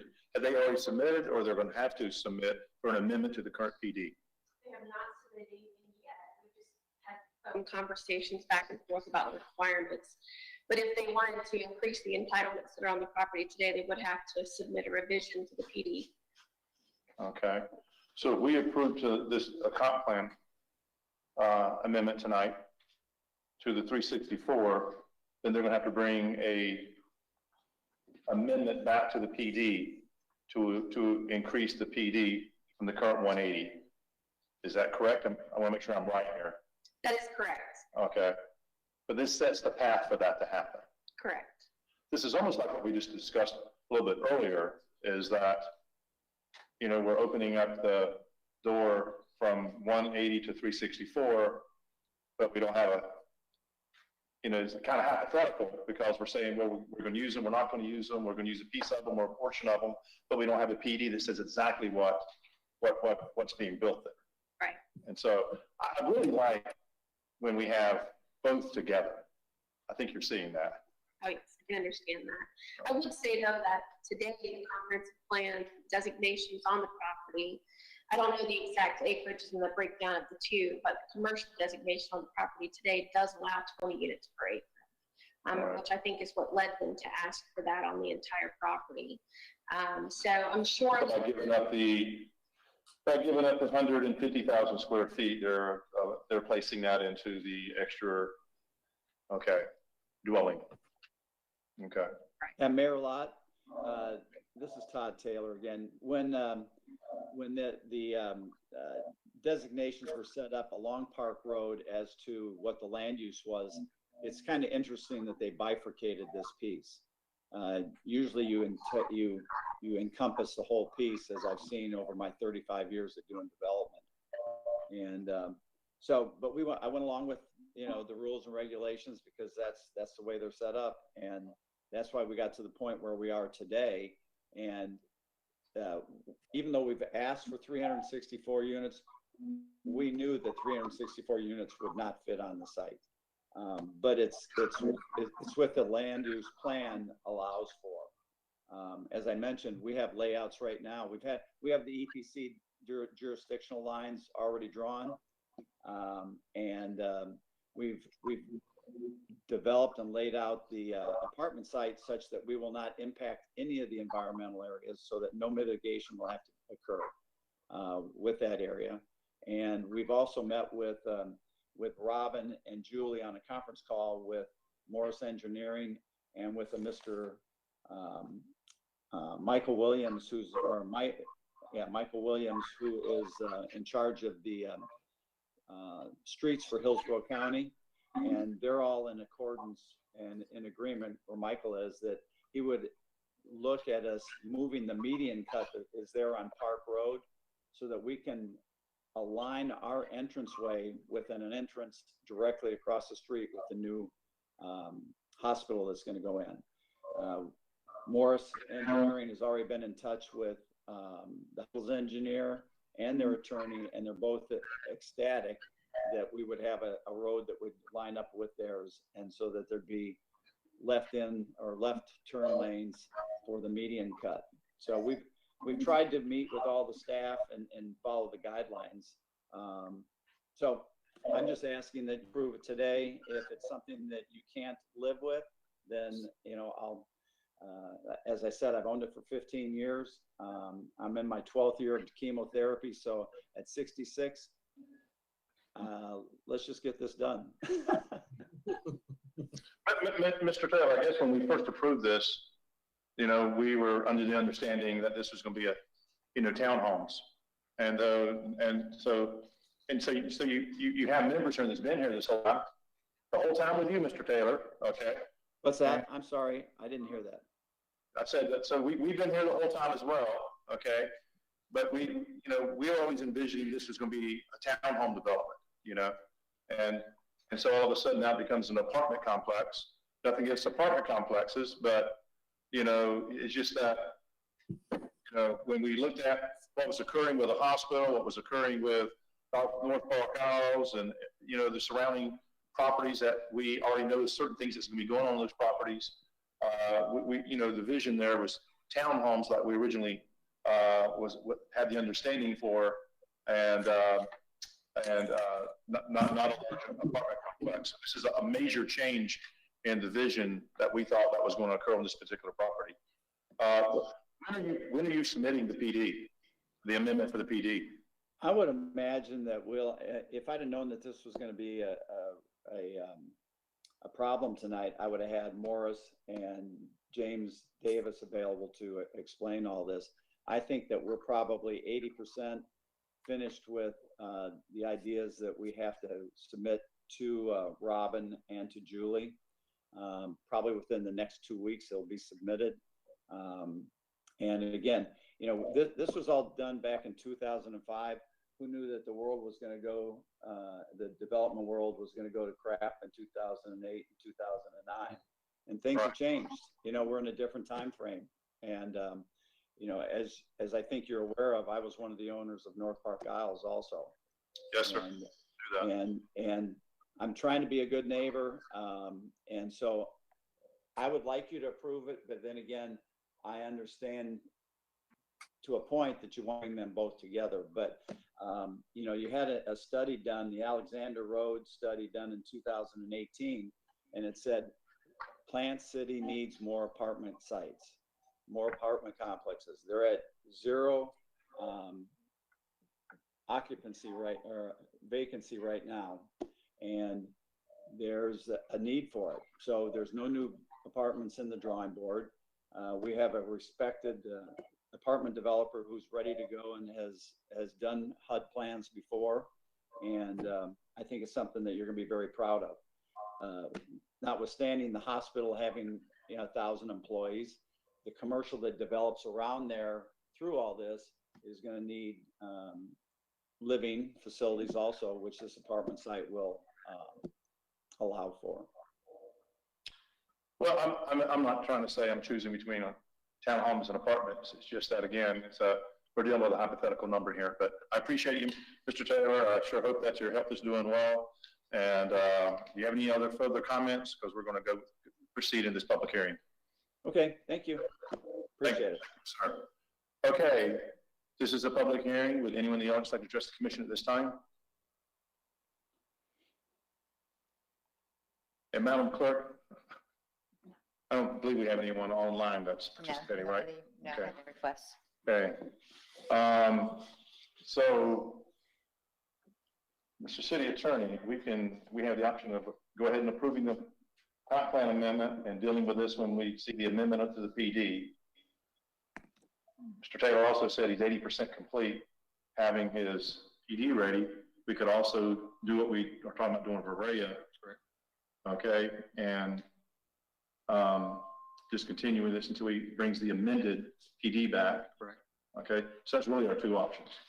Or we continue Tonight, right. Correct. Tonight, right. Those are the three. Those are the three options. Okay. Before I close this public hearing, since that's one of the options is to continue the public hearing, can we open it up for comments amongst the commissioners? I'd make a motion to approve the continuation to December 14th. I'll second. I don't think they'll be ready by December 14th. We can continue again. So we'll just continue until uncertain date. You have an idea, maybe in January that might be proposed? Well, we'll have everything submitted here in the next couple of weeks. So I think they'll have everything for that November 14th meeting, if that's or December 14th. I'm sorry, December 14th. So trying to be a good neighbor. I don't mind going along with what you've done with Varia. And I understand that there would be no more additional advertising expenses. And we'll be able to work with Robin and Julie and get everything ironed out. And hopefully you'll be satisfied with what we have. I apologize. So can we make the motion to where we continue it to a future date when the amended PD is brought back? And then you let us know when that date is, Ms. Ham? Okay, yeah, right. Or do you give us a date now? It needs an updated traffic study. So what we'll need to do is we will have to advertise that again. But that's because it's not to a date certain, but that's fine. It could be done that way. Okay, so we have a motion to continue this public hearing to a future date when the amended PD is brought back to us, so we can consider the comp plan amendment and the amended PD at the same time. Okay. That is my motion, Your Honor. Thank you, Mr. Senator. And you seconded that? Okay, we have a motion and a second. Any discussion? Seeing none, Madam Clerk, please call the roll. And this will be a voice as well, since this wasn't on the agenda to continue. Yep. Mayor Lott? Yes. Commissioner Dodson? Yes. Commissioner Sparkman? Yes. Commissioner Mathis? Yes. And let's continue with a vote of 4-0. Mr. Taylor, thank you so much for your willingness to work with us on this. We appreciate it very much, okay? Thank you. Appreciate your time. Y'all have a great evening. Thank you. Madam Clerk, last item on the agenda. Other resolutions and ordinances. This is an ordinance entitled, an ordinance of the City of Plant City, Florida, renaming North Park Isles Plan Development District as the North Park Isle Plan Development District, rezoning approximately 234.61 acres of real property located north of East Sam Allen Road, south of Williams Road, east of Paul S. Buckman Highway, and west of North Wilder Road from Hillsborough County AS-1 Agricultural Single Family PD Plan Development District in accordance with the General Site Development Plan of North Park Isle Plan Development District as filed in the Office of the City Clerk, and approving and adopting the conceptual modification of the General Site Development Plan for said district. I also have a resolution entitled, a resolution providing notice for proposed enactment of an ordinance to the City Commission of the City of Plant City, Florida, as required by Section 166.041 Florida statutes and other applicable law. This resolution sets the public hearing and proposed enactment of said ordinance for our next City Commission meeting to be held on November 9th at 7:30 p.m. What's the pleasure, Commission? Move to approve the set the public hearing. Second, Your Honor. Moved and second. Any discussion? Seeing none, Madam Clerk, call the roll, vote, please. Mayor Lott? Yes. Commissioner Dodson? Yes. Commissioner Sparkman? I'll come back to it. Yeah. I want to make a comment. You got ahead of me a little bit. Go ahead. Okay. Commissioner Sparkman? Yes. Commissioner Mathis? Yes. And the resolution that set the public hearing is approved with a vote of 4-0. Before we end the meeting, Commissioner Dodson. I'd just like to call attention to the site plans that were submitted along with this request for a public hearing. As you'll see, what they call looking for now, a lot count. I think it's the item that's on here that I was looking at this afternoon. And it's everything that we said to them when we last met with them that we didn't want to see, because it included 40-foot lots, 50-foot lots, 60-foot lots, 70-foot lots, and then there was space accorded to a townhouse development. But when you look at the site plans, there are no 70-foot lots listed on the lot count. And there were an extremely small fraction of the total sum of 60-foot lots. The vast majority of them were dedicated to 50 and 40-foot lots. So I just bring that up for information purposes so that we'll all be aware of what we're going to be seeing and reacting to, and what we've already discussed with them going into that public hearing. We were crystal clear the last time. We made it clear to them. Yes. Okay. Any other comments from the commission?